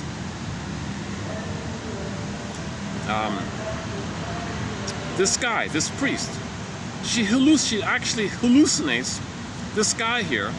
What's his name? Oh, whatever. He hallucinates the handsome priest guy in the room there with her. And she believes this guy is making a pass at her or something like that. It's a phantom thing, right? And the phantom, at first the phantom was friendly, saying nice things, right? Oh, sorry, the phantom was first a friendly looking character. So the phantom character, this nun hallucinated, was a friendly character saying nice things. And then on another night, that same phantom, poof, morphed into this fellow. So now she's getting closer to feeling the truth, right? See, in dreams, it progresses to get closer to your emotion. So there's the masking idea. Even in her psychotic breaks, she's having masking things going on. So she masked her obsession for the priest guy by fantasizing, hallucinating another guy. So she faced the other guy, okay, and then poof, then it gets closer to the truth. So the truth's coming closer to her, right? So after a few nights of this, finally the priest guy poofs in a phantom thing. Who, changing his intentions, started to make all these passes at her or something. The sexual hallucinations of the superior were repeated again, and it's kept going on. Now this charismatic woman told all the other nuns about this, dramatically, intensely, that this guy is doing this. That late at night he sneaks in and trying to make a pass at her and all this. And at some point, I guess they have an affair, by the sounds of it. Quote, and the majority of the nuns, as well as other, then they started to see it. So talk about symbiosis. Talk about shared psychosis. She is one with these other ladies, and she's all bombastic about it, and they're feeling it. And these ladies started to have it. These ladies started to have hallucinations, like she was having hallucinations, shared delusions or something. This is really like a film, right? 1 in a billion kind of case here. So sure enough, now these other ladies, her clan starts to have these hallucinations that the same guy is having these affairs with all these women. It's not true. He's collecting butterflies off at the other end of the field. He's at the river. I don't know. He's doing nothing. He's nowhere near them. And these women are all excited, believing, hallucinating. First, it's the head woman, Miss Madam S here. Okay. She's got a burning yearning for this fellow. Okay. Projects it onto him and thinks he's got a burning yearning for her. In her desperation for him, she projects onto him, and as a hallucination, wants to have an affair with this guy, but denies it because she's a nun. She can't do it. Forbidden. She'll be lightning. She'll whatever they say. So it's so forbidden, but she yearns it so much, but it's so forbidden. The only way to veil this, to mask this, the only way to masquerade this, is to hallucinate that he wants her. But it's forbidden. So she shockingly tells the woman that this guy is doing this, right? Now the other women are very symbiotic with her. What she thinks and feels, they think and feel. What she wants, they want. They're like all one like that somehow, it seems. They're all like a union or something. Some kind of cult or something, right? So the nuns are, it's like a little cult or something. Yeah, put it that way. This is a 1600 something cult back then. So now they actually are so impressed by it, and wired their psyche to be one with her, and symbiotic with her, to be connected to her, to be loyal to her, to fuse with her, because she's the symbiotic fill-in for the nuns not having a mother themselves. So now all of these women are thinking this. Okay, so there's a court scene. They take the guy to court. Now these nuns were so convinced out of their hallucination, their senses were deceived in such measure that the accusations which they brought against the innocent priest had the appearance of absolute truth. They're nuns, right? I'm a nun, I'm of course going to talk, okay? And were well calculated to convince the judges. The judges fell for it. And the guy,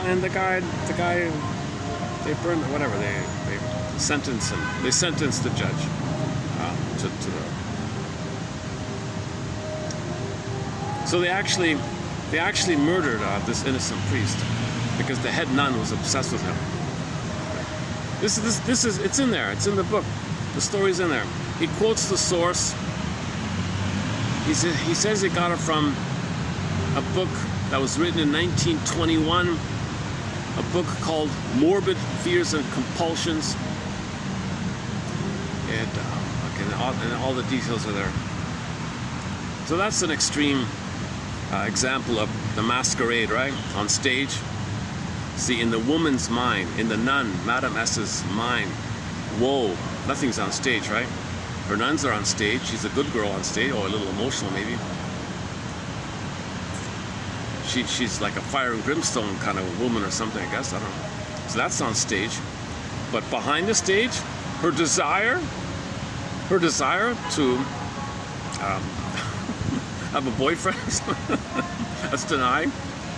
Her anger that would attack that idea is behind the stage. So all that comes onto the stage in this story. Now, if the audience, okay, she herself would recognize this. Oh my God, let's be honest to myself. I'm attracted to this guy, aren't I? She won't admit it. And look at that. Even the judges didn't see it. Right? So no one had a keen eye here.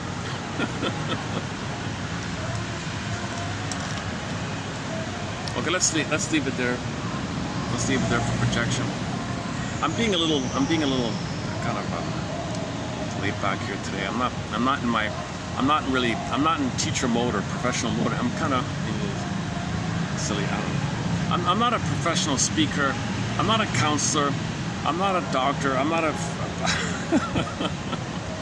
I'm filling the blank. I only have a BA I only have a BA, keep that in mind. I'm the compiler of the quotes. What I'm doing is I like to find interesting quotes and learn them. And somebody said if you talk about it, you learn it by talking about it. That's what I'm kind of doing here. Now, if by chance somebody benefits from it, that's great. That's really a real heartful wish, a love side of me. I wish people can develop some curiosity in this, which leads to empathy and understanding. CEU, yesterday's topic. We close up with the video about CEU. You can get your own CEU here if you somehow, these quotes can lead to curiosity, empathy, and understanding. CEU, continuing education unit for the soul. So here in 1001 Windmills of the Mind, you yourself can give yourself a CEU for the soul, okay, by searching and reading until you get those three. And may these quotes lead to those three. And then each person can grant for themselves, feel for themselves more empathy and understanding via the curiosity.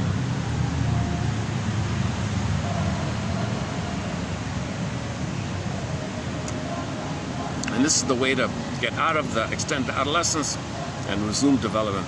Lift the anchor on the arrested development. But you first got to identify it all, right? Okay, let's go back to the quotes here. Let me dig up. Okay, so we did projection. Now do the space limitations. I don't have the whole list there, but next one here. Okay, the one about the quote-unquote reverse, called project. Well, you introject. Sometimes you adopt, you take in, identify with something you like, and you believe you possess the thing, like you role model yourself after somebody. Let's not get into that one. Next one is transference. Treating Bob, okay, as we really feel towards Andy. So you transfer your feelings towards Andy to Bob. It belongs to Andy, but you send it to Bob, right? Treating Mr. B as we really feel or felt towards Mr. A, called transference. Okay, I'm going to leave it there for today. Now, something new for me. I never understood this phrase here. Once in a while I see this phrase, I kind of glaze over it, but here's one version of it. I'm sure there's updates and controversy around it. But what do they mean by transference cure? Never understood this phrase here.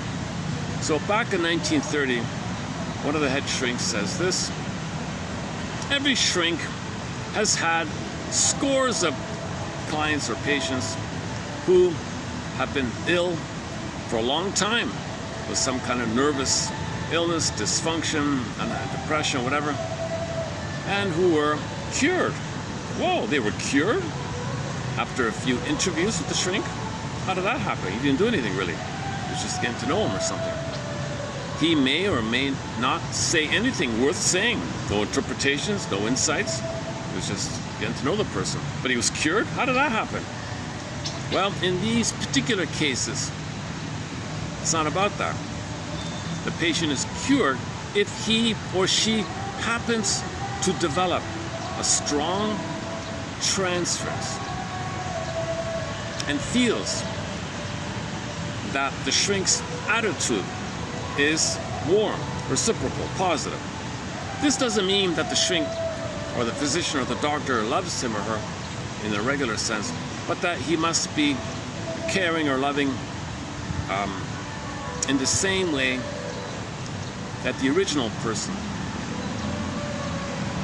of the transference, that is, the mother or father, was loving. So if you fully believe the other person is loving like a parent should be loving, although they don't necessarily act it out, you may temporarily feel better. It's a temporary, it's not a true cure. That's what's confusing. It's not a real cure.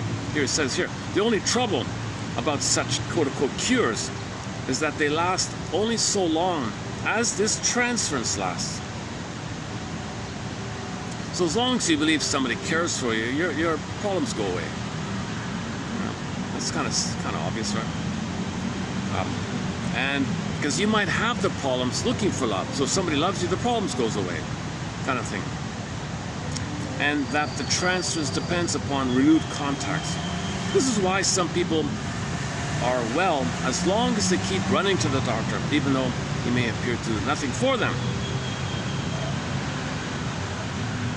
So it's just a connection like that. It's just a connection. So people get ill looking for love. If they think they found love by the fantasy, the illness goes away. But it's not a true cure. So you keep seeing the person. It's going to wear thin. It's going to disappoint. Anyway, this phenomena of a temporary feel better quote-unquote cure is called the transference cure. That's what confused. Why are you using the word cure here? Please don't use the word cure if you don't mean it like that. It just means there's a temporary relief of the symptoms when you feel love. Just call it something like that, maybe. So I'll have to update this in the future here. Okay, next one here.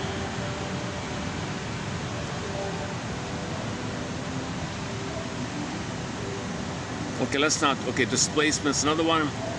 Okay, let's do the accident one here. Purposeful accidents. So some accidents are not really an accident. Some of these accidents can be shown to have purposes which must be ascribed to unconsciously active wishes. Your puppet master made you do this. Your puppet master made you bump into that person. So let's say the nun likes the priest, and she accidentally, unknowingly, she trips and falls into his arms. She didn't plan to do it.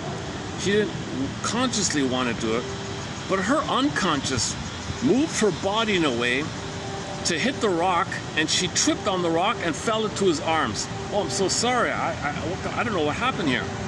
It's no accident. The unconscious did it. It was a purposeful accident by the puppet master, desperate to get. So the nun would.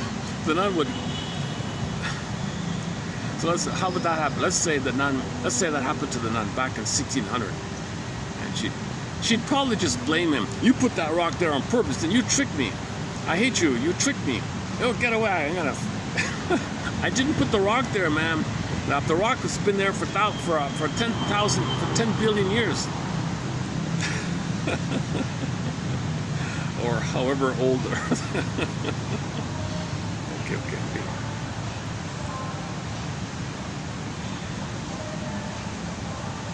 Okay, and there's a few others. Let me just leave it there.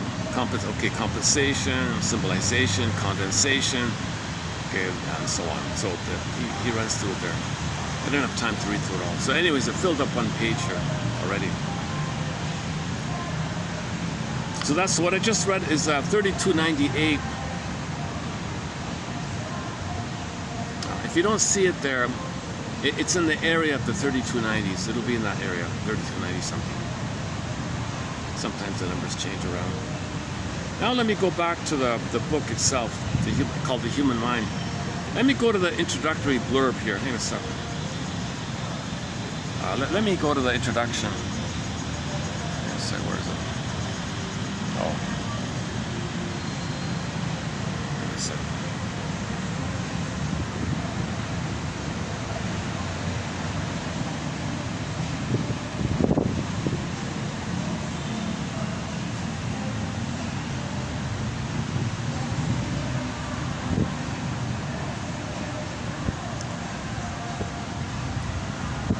I'm using a basic phone here,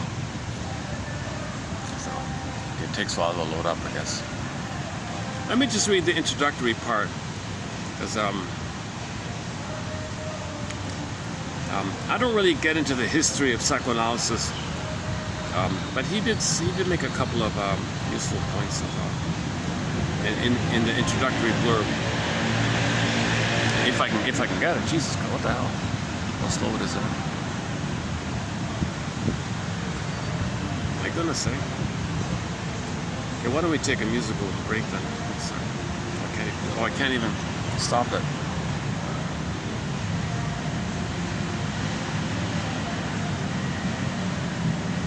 Oh, Preface. Hang on here. Where's the preface to the second edition? Oh, no, first edition. Give me the preface to the first edition. No, introduction. Where is it? Oh, dedicated to my father and mother. Oh, look at this. Oh, son of a guy, I didn't notice this. Oh, he calls his father Laius and his mother Jocasta. Look at that. So there it is there. Oh, I see. Yeah, so he became a shrink to heal from an engulfing, smothering, clinging, demanding mother and an emotionally absent, unavailable, not around father. And he was stuck in this situation. Oh, dedicated to my parents, Laius and Jocasta. Oh my God, I didn't see that.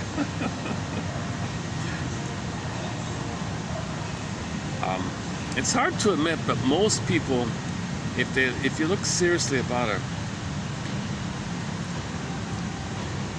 if there was any kind of pettiness or chip on the shoulder with the parents amongst themselves, you got it. They were Laius and Jocasta. If they were not loving parents, whereby the parents were a functioning, loving couple in companionate love called interdependency and intimacy, and for a good example would be, if the parents, they have rituals called couple conferences where they set aside a corner in the apartment or something where there's two little chairs, and they make a little ritual. They have an ornament or a feather, eagle feather, a bird's feather, or some sacred object, or a stone or precious stone, and they declare a corner of one of the rooms to be a sacred space.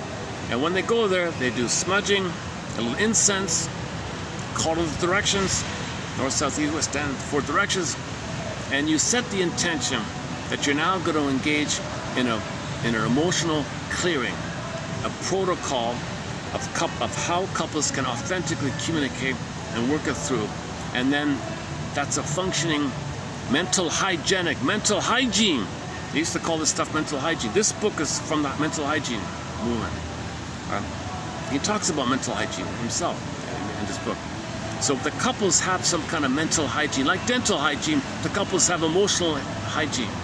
That's what a normal couple does. They have the dependency on each other for this. A mutual interdependency called secondary dependence. They need each other to grow and understand and heal. So they're willing to go through a protocol on how to make I statements. So you read around, do research, how to make an I statement. Okay, Susan Campbell has one called the unilateral repair statement in a book of hers called From Trigger to Tranquility. The famous one, Mr. Rosenberg has one called OFNR, OFNR, observation, feelings, needs, requests, present, past. Observations in the present, the trigger, old fear, unmet need, feeling, share all that in the request in the present. There's different models about it. It starts off with, when I heard this, I felt such and such. So in the sacred space, you convert you statements to I statements.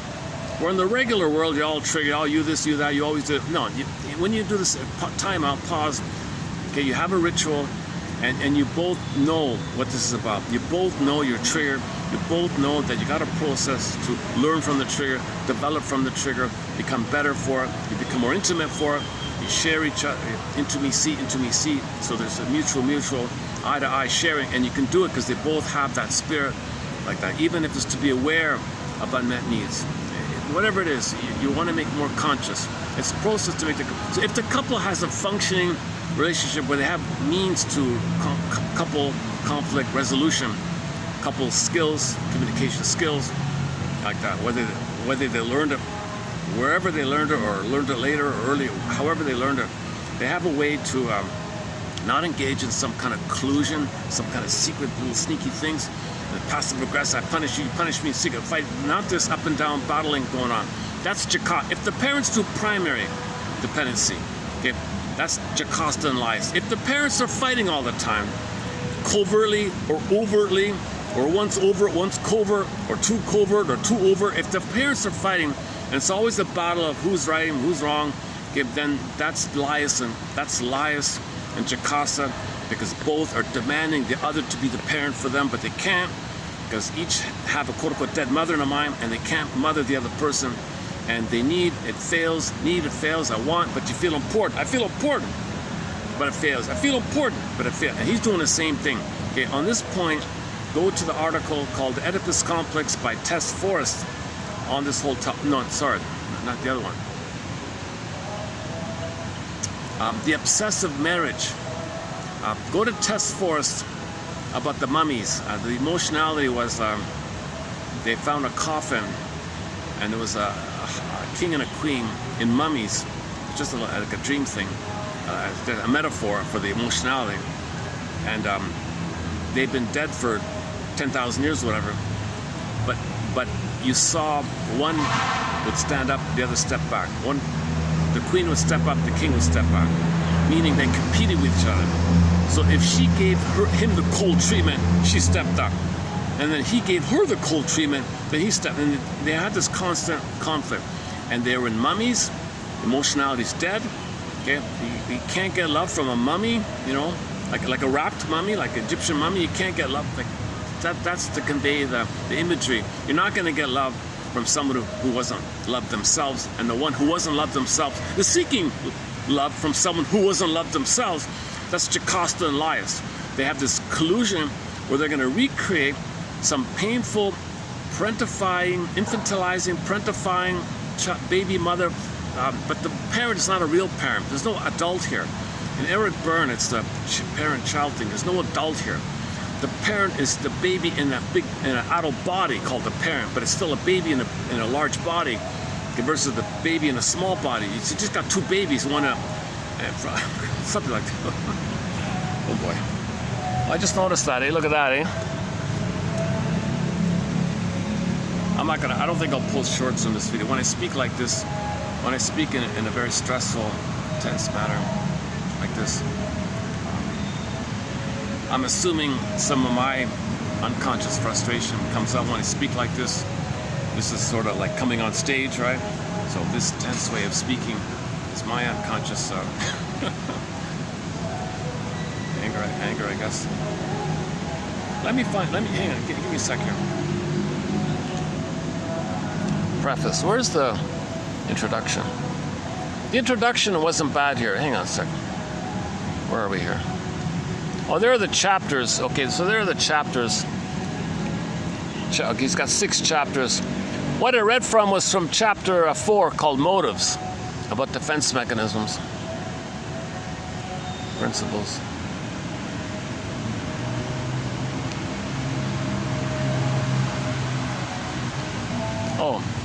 He's got, in the 3rd edition, that's new here. He's got a definition here. Let us define mental health. He didn't use mental hygiene. He called it mental. Let us define mental health as the adjustment of human beings to the world and to each other with the maximum of effectiveness and happiness, not just efficiency or just contentment or the grace of obeying the rules of the game cheerfully. It is all of these together. It is the ability to maintain an even temper, an alert intelligence, socially considerate behavior, and a happy disposition. Okay, that's pretty bad. I don't like that. Yeah, forget that. Scratch that.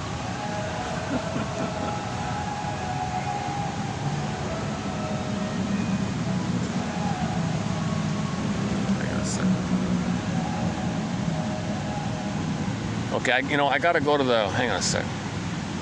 I gotta go to the other one. Where's the first one?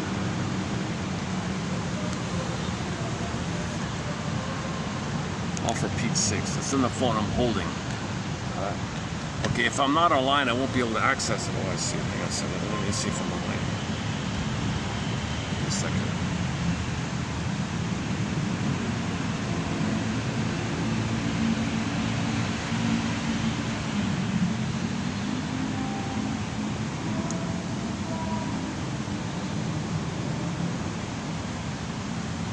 No connection. No internet connection. Oh, but I've got it here. Hang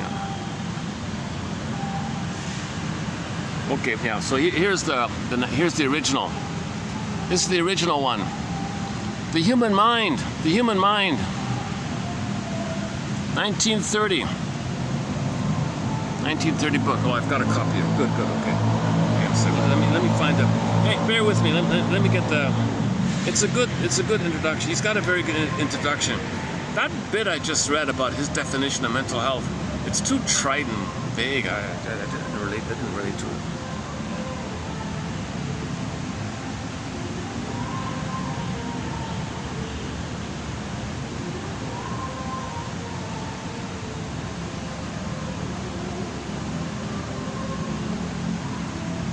Contents, principles. Oh, it's the same definition in the first one. Oh, I see. He's got it here too.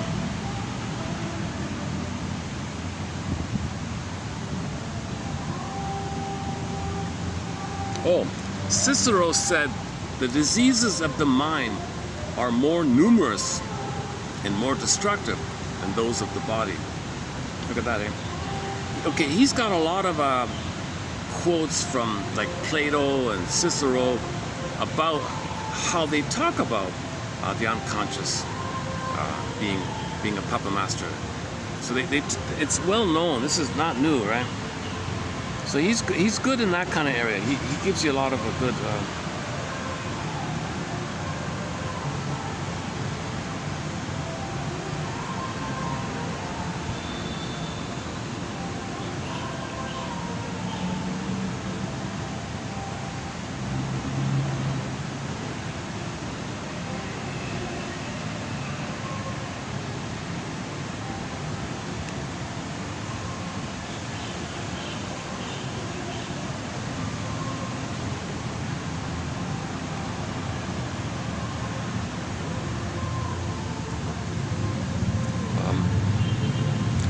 Sometimes the stream was a metaphor for consciousness. So in the Disney film Inside Out, they had a scene in there called the stream of consciousness. So you ride the boat on the stream of consciousness, called free association.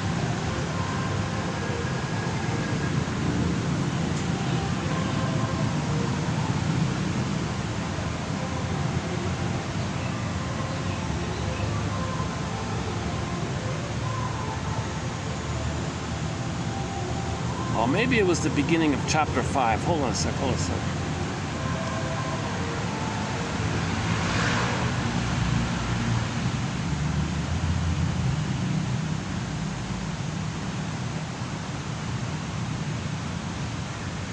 Look at that, eh? I no longer have a Wi-Fi when I come to this place and the other place.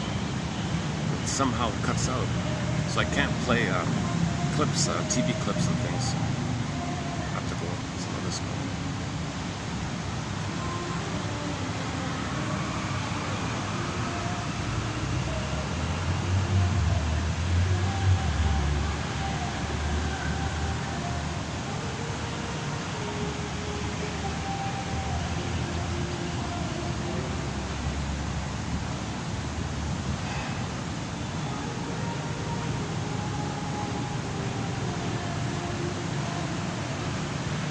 Yeah, YouTube's done a lot of changes.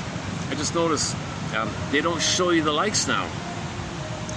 Like I used to take a peek at it. Oh, how many likes did I get? I get 1 here, 2 there. a lot of zero, a lot of goose eggs. But still, it's good to get some feedback, right? They've removed it. They only show you the likes for the most recent 5 videos you post. They'll only show you that. You can't look back and find out, well, what about the other stuff? Maybe some older video got a like. That'd be nice to know. It's wiped out. I don't see it.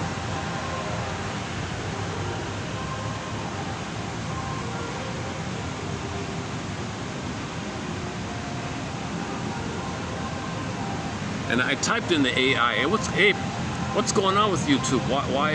why is the like display not there? They say, yeah, YouTube made changes. They want people to focus on content, not on likes vanity. They want to take away, they want to discourage people focusing on the like button and focus on the material, the content. Come on, people, content. Don't worry about the likes. Just be interesting that they thought that, right? But the likes give you feedback. Like, how do you get feedback? So I think you should keep the likes, because at least it's this, if I know that 10 people like the video, I'll pick up on it and add to it, right? Now I don't know what people like, what people like or not, right?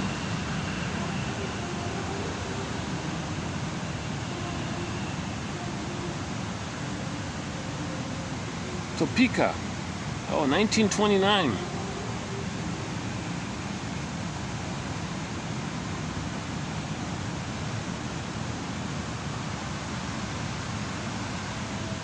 Is that Kansas? He's from Kansas, is that right? Topeka? Where's that from? Oh, for Pete's sakes. This is ridiculous. No Wi-Fi, and this thing takes forever to upload.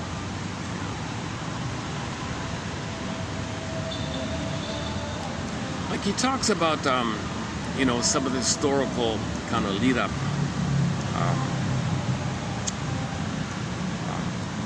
Like, the people knew about the unconscious, right? But people were trying to find out about it. So people don't do this now, but they used to do a thing called automatic writing, where a person, don't try this. You can hurt yourself. Don't do this. It can make you psychotic or something. You might lose your mind if you do this. So don't do this. But some people were able to, you know, focus on something else, have a pen in their hand, and it was elevated up or something. Like they propped up the elbow and they held the pen, and they made the person think about something else. And then automatically it would start writing, and it would say all these things, and you're not aware of it because you're talking to somebody. It's like two minds like that, right? And that was one sign of the unconscious, one quote-unquote evidence that there is an unconscious. Look at all that stuff there. But he got sick. He got to go to the hospital. So don't do that. So they stopped doing it. The hypnosis is also ineffective because when the person comes to their senses, they don't remember what they said under hypnosis. So they stopped that. So the best thing was with this so-called talking here. Just talk. Now, if you're blocked, make the person aware they're blocked and free up the stream, because you're riding the boat. You're riding the broccoli boat in the Disney film Inside Out, and you might get blocked. Well, face the block and keep riding. And then you get to the end, and the orbs, that's the reaction, the cure. When the orbs rush up, that's the cure. That's the reaction, the catharsis, the emotional knowing, experiential knowing. You get Firebird, Phoenix, the orbs rushed up. I was alive, and joy and sadness, boop, they popped up. Joy and sadness came back to the console. So they were back at the console. That's the primary feeling of living and loving, and joy runs the console. Interest, curiosity, sadness can be there to admit a loss. Those are the primary feelings, and that's the quality of your life, to have joy at the console. Interest, all the variations of joy. And sadness is a fundamental need to admit a loss, and sadness releases you. So it's a healing part of you. Sadness is connected to the healing process. So you need sadness as a primary availability to you when there's losses. And I felt the losses of I there. So joy and sadness were code for the existence of I in the first film like that. Oh, hang on, get out of here.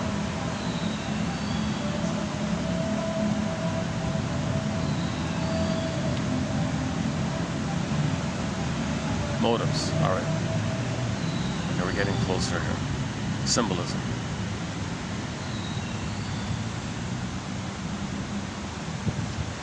This is rare. This is extremely rare for me to have this long delay like this, like a little huge gap like this. I usually used to print these out on paper to avoid problems like this. I'd go to the printer and just physically print it out. have the paper in hand. Those are great like that. Oh, what I read is called, it's the stage metaphor. The stage metaphor. Go to page 269 of the original copy of the book. It's called, it begins with the stage metaphor. Think of the mind as a theater. It must be at the beginning of this chapter. I'm trying to get a...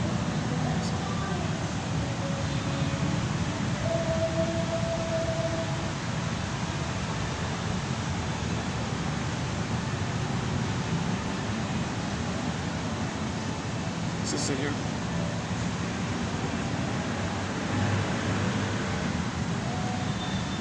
Oh, okay. Okay, here it is here. Okay. When Mr. Freud discovered... So what? Oh, did the fan stop? No, hang on. Let me get the battery card. I only got look at that, 30%. I gotta plug this in. Okay, fine. I hope it's worth the wait here. What Freud discovered was a method for learning about what's hidden in our mind. This method is called psychoanalysis.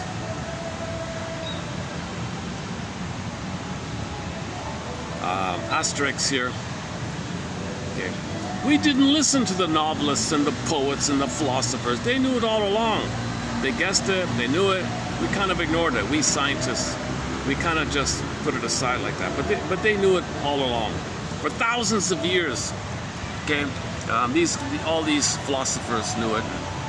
The Platos and the Heraclides and the Lao Tzus and the Confucius. Confucius has a great quote, projection. One of the best quotes on projection, I think, is from Confucius. He said, "Dear students, my students here, let me tell you something, students. When I'm in a party of 3, me and 2 other people, when I am in a party of 3, I always have 2 teachers. To the one I admire, I learn from him. To the one in whom I see traits that I don't like, I search for those very same things that I'm saying about them in myself." He's talking about projections. Again, when I'm in a party of 3, I always have 2 teachers. To the one I admire, I study from him. To the one in whom I see traits that I don't like, I search for those very same traits in myself. He's talking about projection. Because when you own your traits, you're more whole and complete, you're more yourself, it's a relief to find parts of yourself. That's the treasure idea, the gold idea, the gems idea. In Snow White, the doors are bringing the gems up. You want to reconnect with yourself, reunite with yourself, okay, get back yourself. Everything was suppressed, you want to get it back. So come on stage, back to stage metaphor. You want to stage, coming back. Those are gems. So all those coming to the stage is gem. It's rough. It's rough. When you unpack it with a keen eye, you can see the diamond there.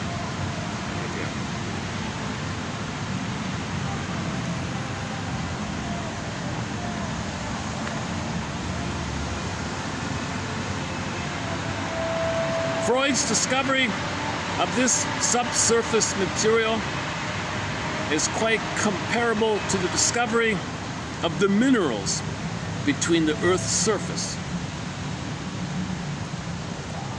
Important as was the first discovery of coal or iron, the discoveries of Freud are probably in the long run, of far greater importance to us. We got to know ourselves. So what? We found stuff. Okay, great. Yeah, but if we don't know ourselves, an Oedipus complex is still going on. all your rage and bitterness and greed and entitlement whirls me and compete and plunder the planet looking for mother. You're plundering the planet, eating up the planet, looking for mother in the past. So if you don't know yourself, you don't know your unconscious, you don't know the minerals, psychological minerals. So what? So what you know about physical minerals? If you don't know your personal minerals, the personal minerals, those are the gems in your unconscious. Back to the Snow White story, the dwarves. Also known as fishing, carrots, anything under the ground that you pull in. Again,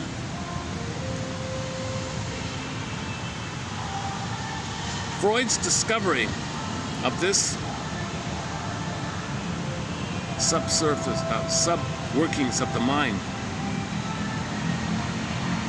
Okay, his discovery of this subsurface material or workings of the mind is quite comparable to the discovery of minerals between the Earth's surface.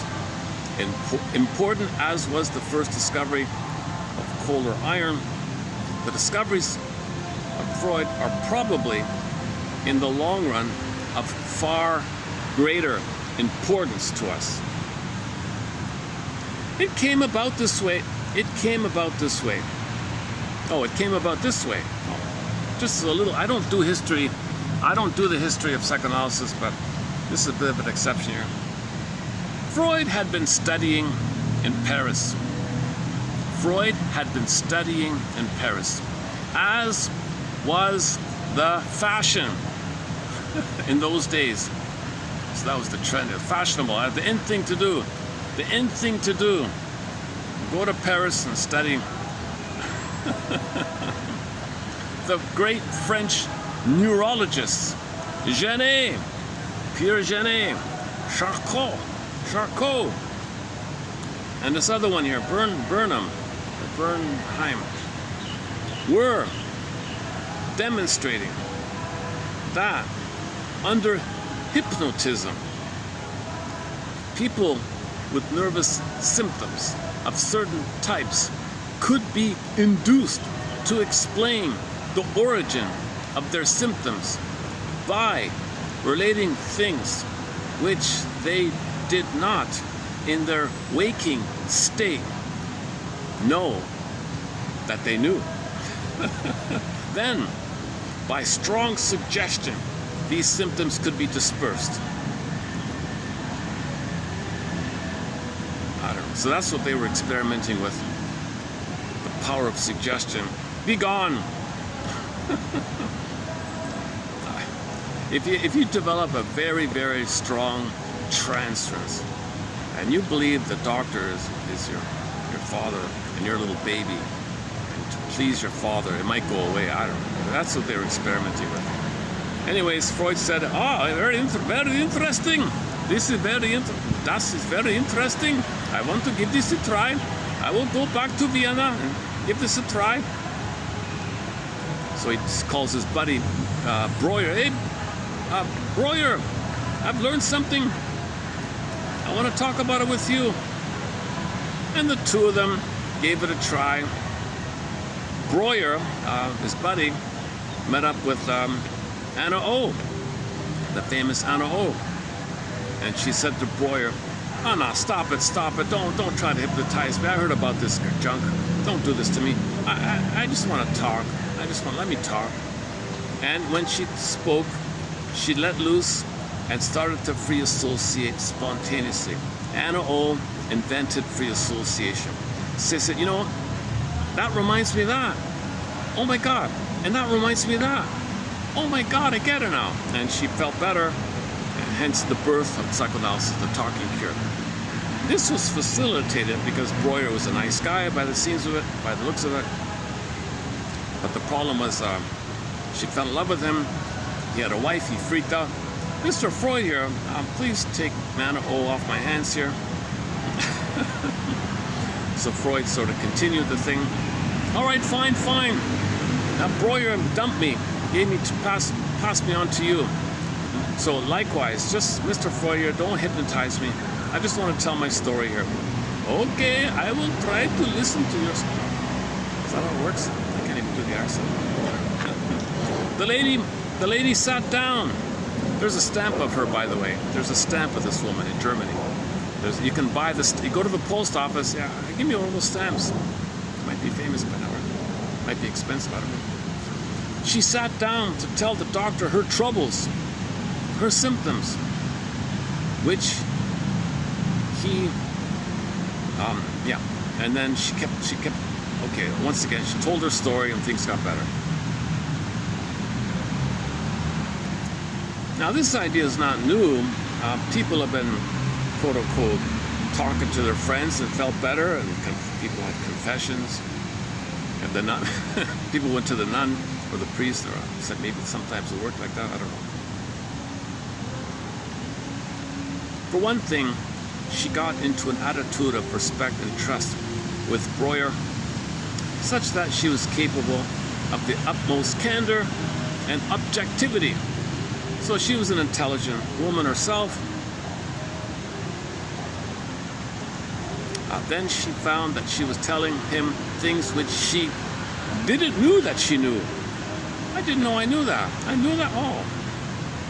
So that's the benefit of having a good listener, friend, or something like that. They listen to you, not to wait for their turn to interrupt you. Oh, you said that, yeah, who cares? Listen to me. Okay, and so hypnosis, so this idea of hypnosis went away. Forget about this trick. And this is very simple, right? This is very simple. But since this was in the early days and people heard about this a little bit, people were expecting the shrink to be like a gypsy or something. So they'd go to the shrink's office. Hey, where's the purple incense? Where's the velvet hangings? Where's the mysterious voice of a hidden oracle? Where's all the gypsy things? It was just a geek in a chair. It was an egghead in a chair, a guy with glasses. So people were surprised that it wasn't some kind of new gypsy thing or something. When instead of all this, they were met by a mere man with a total lack of incantations, and they were told to just sit in the chair and say what comes to mind. Some of them were so disappointed. I'm out of here. I'm so disappointed. I mean, I came all the way here, and you want me to just tell you what comes to mind here?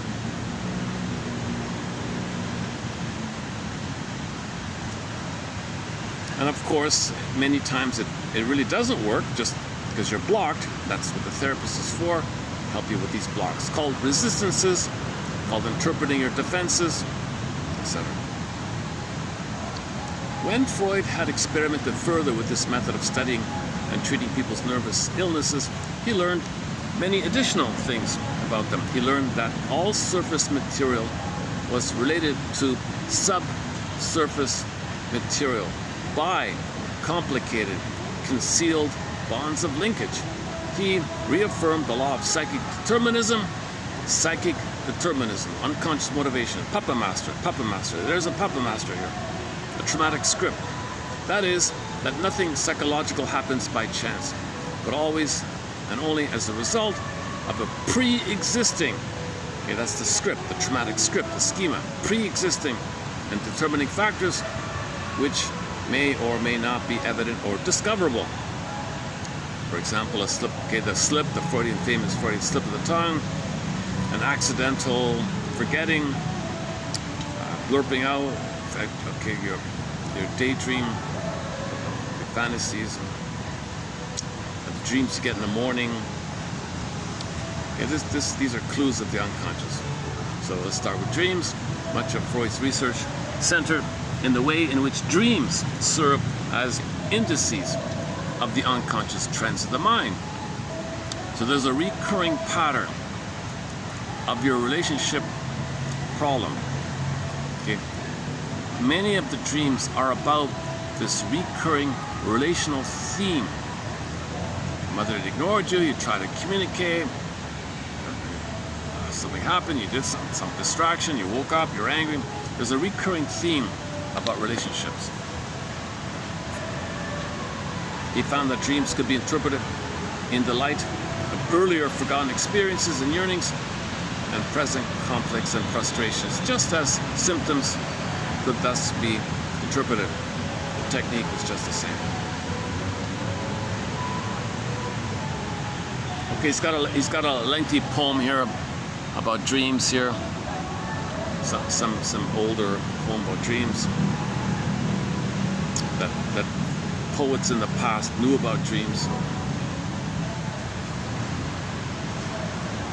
Okay, so Freud was trying to come up with a word here. What do we call this stream of consciousness? Is it some kind of life force, right? So he used the Latin. In Latin, this energy is called libido. Some people call it eros. Some people call it stream of primitive energy. Okay, so just life force is a common one. Life force is object seeking. Vital force, life force.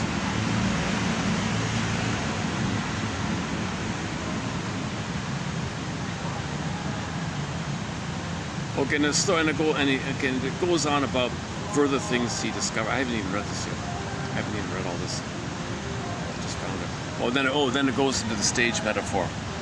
Yeah. Okay. Oh yeah, something I saw in the chapter in the 3rd edition. Let me go to the 3rd edition. Yes.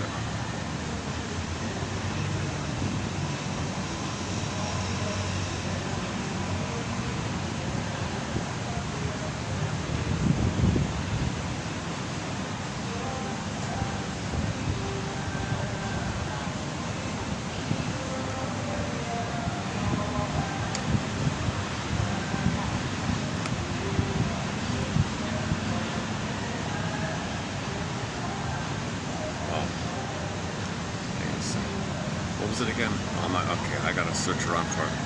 There was one about let me see if I can remember. There was one about oh yeah, okay. A woman was engaged to be married to a fellow. She's in her 30s. She's 34 years old. Knew the guy for several years. They loved each other. Planned to get married, but she thought, no, I can't really marry the guy, because my focus is on taking care of my ill mother. I got to take care of her. The guy was losing patience. Look, darling, I've waited for years. When are we gonna move on with our lives? So she felt a weight, an obligation to have a primary focus on the mother. She's sick, but she wants to get married, move on. He's eager to marry her. Play the song, lay it on the line. What's it gonna be? Lay it on the line. Don't hold me up, girl. Don't waste my precious time. Once you lay it on the line, pressure, pressure, pressure from him, pressure from her, tied to the mother. So the mother gets sicker. She moves in, the mother and all that. And suddenly, oh, she gets some back pains. All these back pains. She has these terrible back pains. Goes to the doctor. Doctor, I've got all these back pains. Okay, x-rays, no. This test, no. This urine test, no. All these tests. Nothing. Goes to the shrinker man. Well, you've got this this weight. You've got this weight. This heavy weight, like the whale, the whale. They got this weight on your shoulder. This weight is weighing the weight of your mother, the weight, the pressure of him, the pressure of her. This weight is weighing you. It's affecting your body. That's the pain is coming from this. Oh, is that what's happening? Okay. So the way it was worded was a little funny. I don't know if I can find it here. It's just I was just scrolling at random. I came up with it. Let's see. Personalities. He's a very literate guy. Okay, now he's no Edmund Berger. There's no comparison. Edmund Berger is way more precise, insightful, on point. No BSing with Berger. He fudges a little bit. He fudges this guy a little bit. Yes, he's knowledgeable, extremely knowledgeable.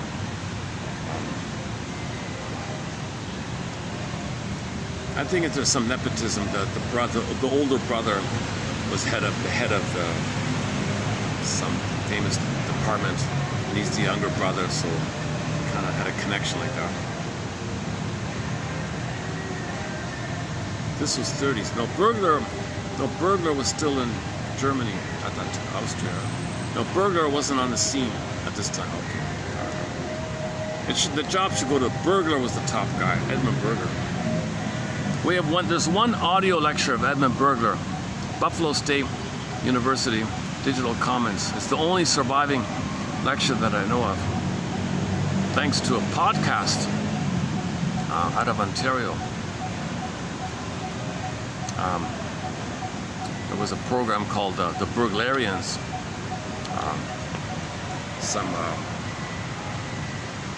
They don't address it in the podcast, but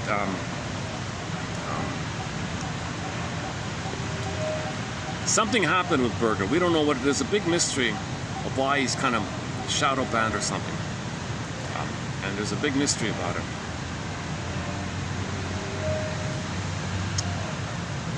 So he saved his estate and all his unpublished. He had 17 books on the go when he passed away. He was a voracious writer, and he gave it. And his wife said, "We got to save this." Gave it to some friend or something. Sent it up to north of the border. So some other guy, strange choice. This eerie character. So he held the estate. And they came after him and took away his license. They made up some thing, and this investigator wanted to analyze what happened. Why did they take away your license and discredit you and put you in the newspapers and say you're such a bad guy and all this, and accuse you of all these awful things? And sure enough, he was an eerie kind of psychopathic, lying kind of character. So I don't know how this guy got Edmund Burglar's estate. I don't believe Burglar himself would have agreed to this. Somehow the wife trusted some other guy. The name was mentioned, I forgot at the moment, but some other guy. And that other guy did some sneaky thing to give it to some sneaky guy, and then it was set up, and then he was discredited, and now his estate was crushed, and now we don't get more books. We don't get more of his unpublished material. There's supposed to be 17 books in the works. You put it all together, it might have been 5 books, who knows? There could have been 5 more books, and this guy was supposed to put it together, but they stopped it by crushing him or something, so they discouraged him. So there was a podcast journalist, a young lady, tried to investigate this. Anyways, but that kind of highlighted this whole shadow banning of Burglar. He was the #1 top shrink. He was very warm-hearted and helpful. He wasn't on a soapbox against other people.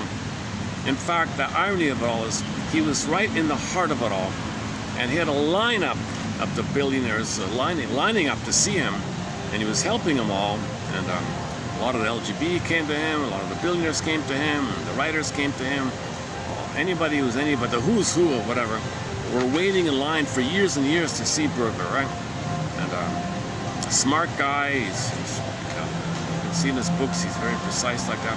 He confronts your lies, he confronts your rationalizations, and there's nothing in any of his books or articles that's really controversial. And I was guessing all throughout the past 6 years here, once in a while I would tap into this mystery here. Why is he shadow banned? And somebody posted a video on YouTube saying, yes, when somebody studies psychoanalysis, his name is not even mentioned. And only recently, just recently, his books got digitized. So all this time was unknown. And the best quotes from Burglar you'll find here in 1001 Windmills of the Mind. You'll find the best quotes from Burglar. Just type in his name, you'll get a lot of quotes from him like that.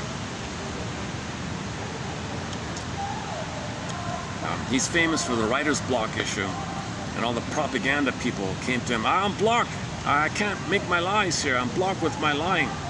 So he doesn't address that. He just, well, I'll help you loosen up your writer's block, and then what you do with it's up to you, kind of thing.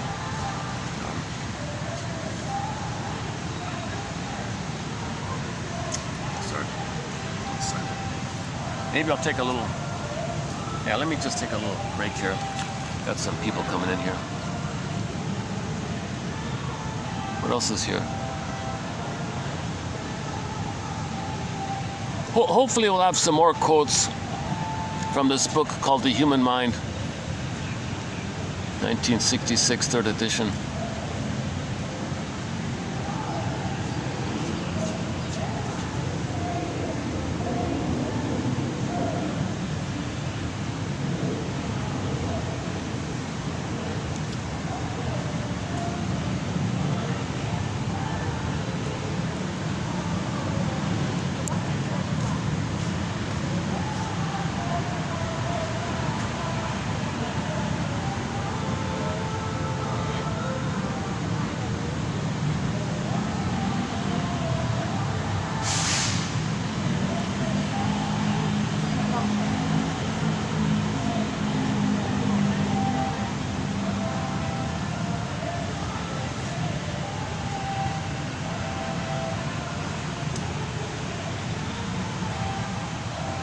Oh, there we go. Yeah, see, filled with poems, right? Look, all these poems in here. This book is filled with poems. And this 3rd edition has extra material, I notice. So he added stuff to this book here. Religion, yeah, religion's in here.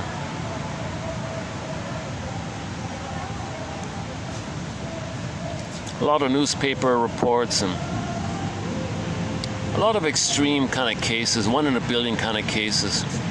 I'm not sure why you bother with that. Oh, Topeka, oh, there it is there. That's where he's from, Kansas, sir.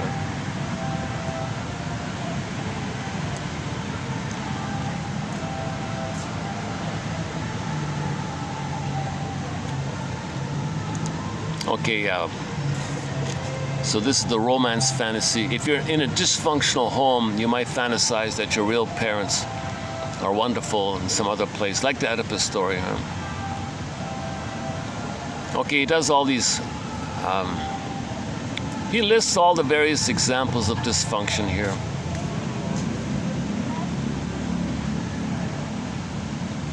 Okay, one way to know that you're emotionally immature is that you live on Park Avenue, but you only have a Greenwich Village income. Things like that. Judges who wear horns and they shout, he's infantile, right?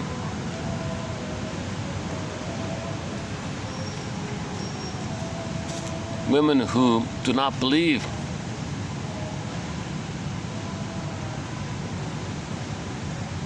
What? Women who do not believe. Women who do not believe that women are, but who feel and act as if they were. Oh, you lost me there. Men who must love any woman briefly and find it difficult and impossible to love anyone. Okay, so if the Don Juan obviously is immature.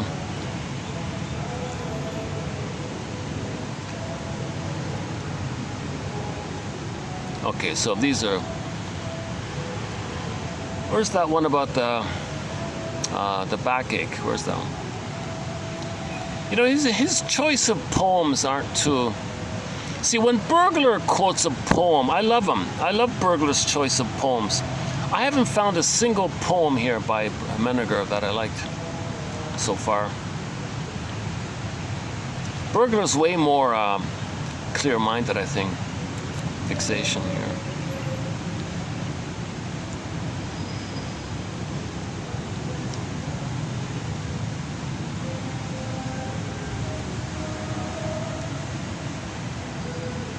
Newspaper clippings from Kansas City. Okay.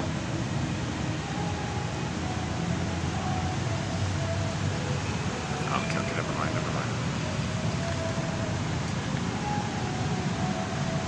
Oh, reaction. Oh, here's reaction formation. The chief purpose of some disguises appears to be not so much to fool others as to protect your pride. So you want to protect your pride. Reaction formation is a defense mechanism characterized by activity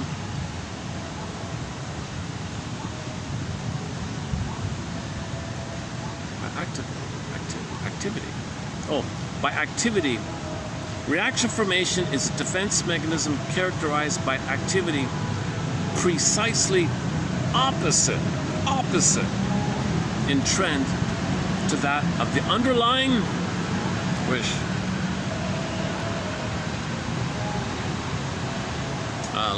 Like the non-example, right?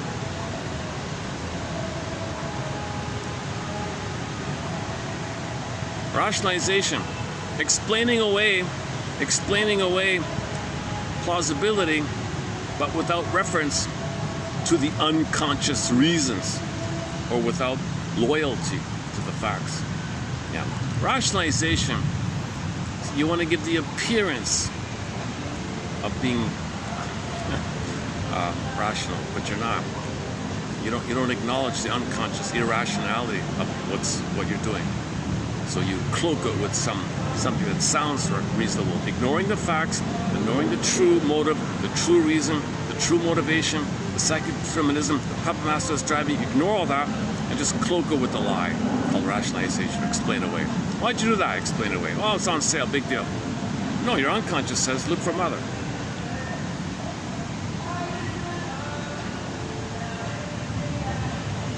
Elaboration, distortion, displacement, the disguising of a wish or fear or hate by substituting another person or thing as the object of the emotion is called displacement. So you're angry at one person, you displace it to someone else. Similar idea. Compensation in dreams. Okay, I'm not going to find it easily here.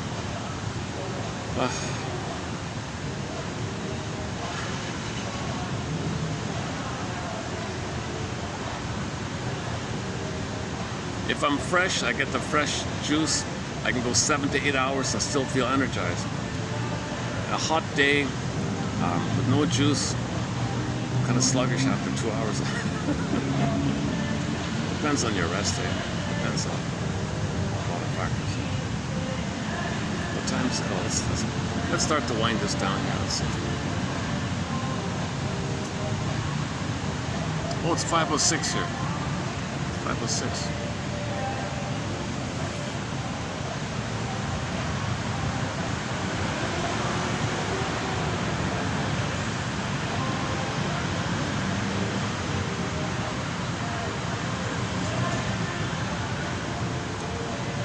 Let's pick a song to, since I'm not online, I can't do the, it doesn't work, eh? I used to love going to Radio Garden and scrolling around for songs.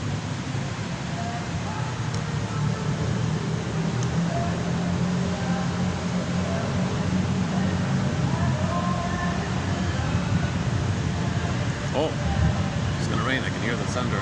Okay, good timing here. Okay, I'm not gonna post shorts for this video. I've been sweating the whole time through it. I've been talking in a fatigued, stressful way. Not one of my better videos. I've had some good, fun, fresh videos. I've had some fun, upbeat, fresh videos. Sometimes I have these sluggish kind of videos here.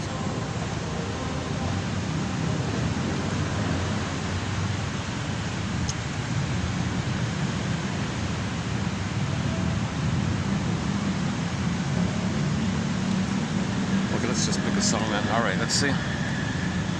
Maybe something we haven't played in a while.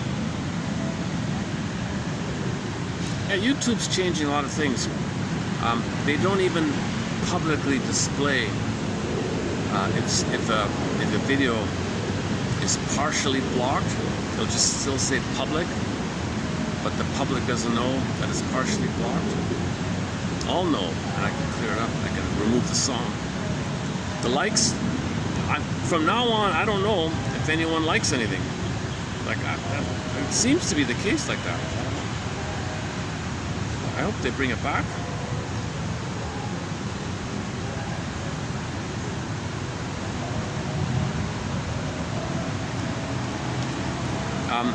The views are almost meaningless because a video can get 1,000 views,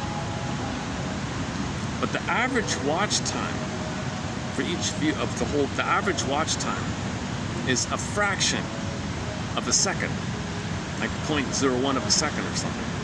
It's insane. So nobody sees it, right? So why does it say? Maybe it just shows up, like it clicks through or something. It doesn't really see. So I don't even know what's going on with it. But if it's a like, I think a human has to say he likes it, right? Although I did read somewhere, no, YouTube will randomly throw some likes just to keep you going, keep posting content. More content, more advertising, more money, I don't know. That's the idea. David Cassidy, Lying to Myself. Should we play that one? Calypso, the Odyssey. Pharaon.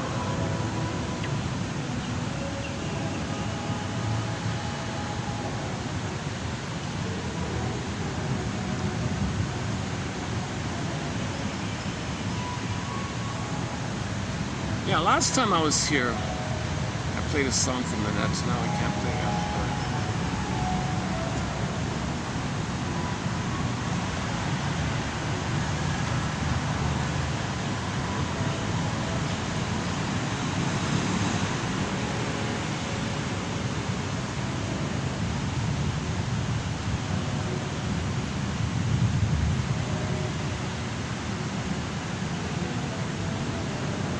Marvin Gaye, Ain't That Peculiar?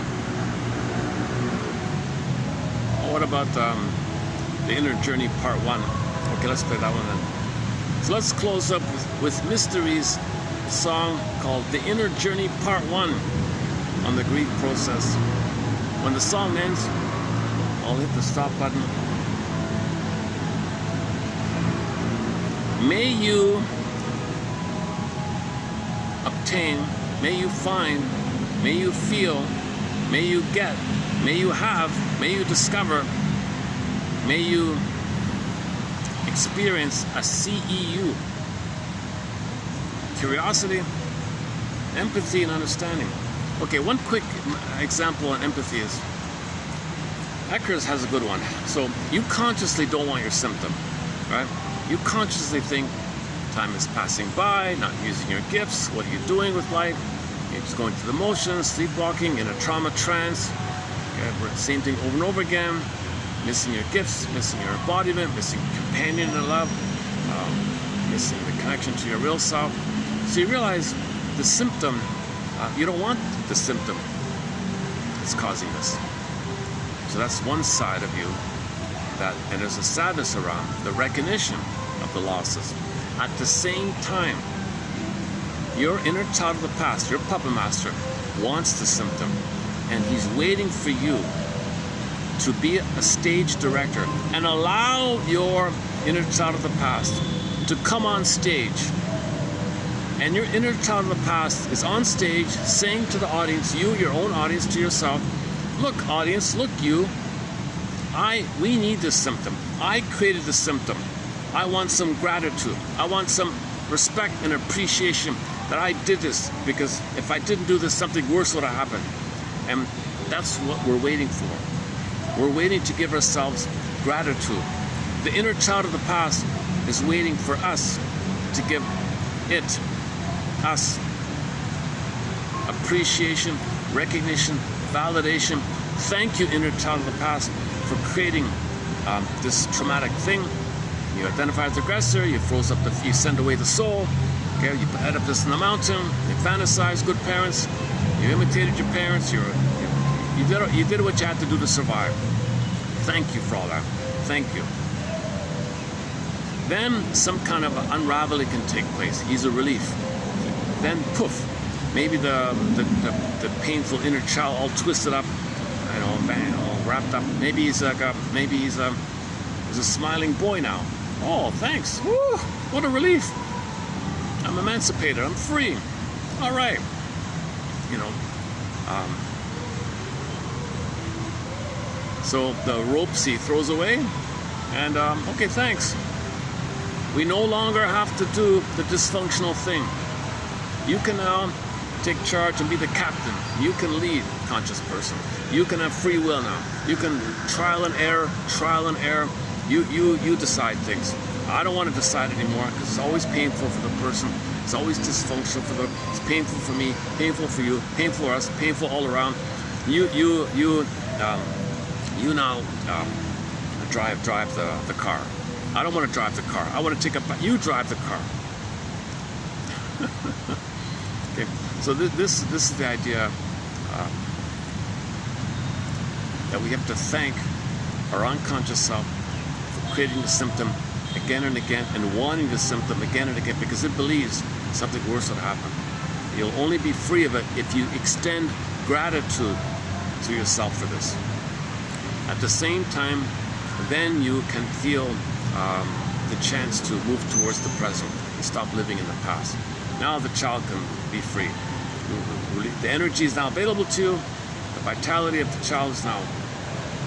The whole stage, the whole theater is maybe more glowing a little bit, you know, and everything's more radiant like that. Golden ball idea. And one song that can help in the whole process is this one here, The Inner Journey Part 1 by Mystery. Thanks very much. I'll see you in the next video.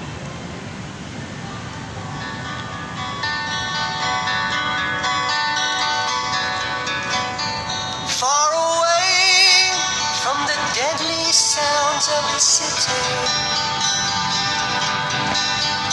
in the middle of a red fall forest, music to my ears as my walk away leaves and rest.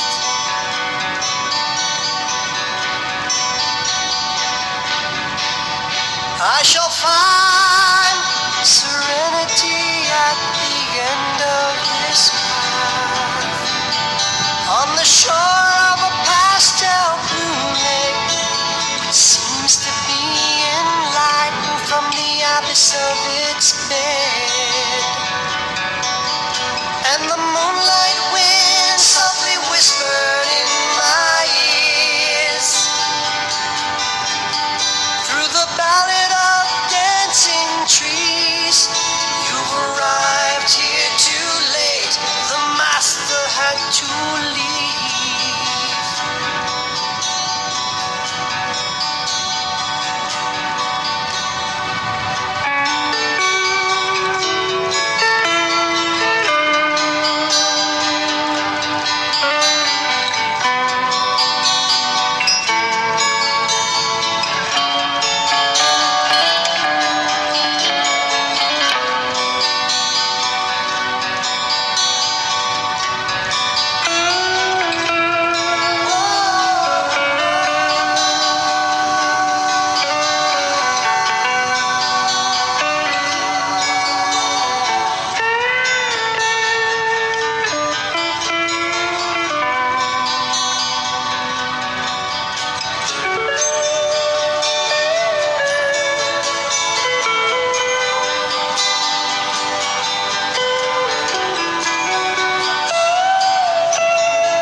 In the silence of an all-forsaken chapel,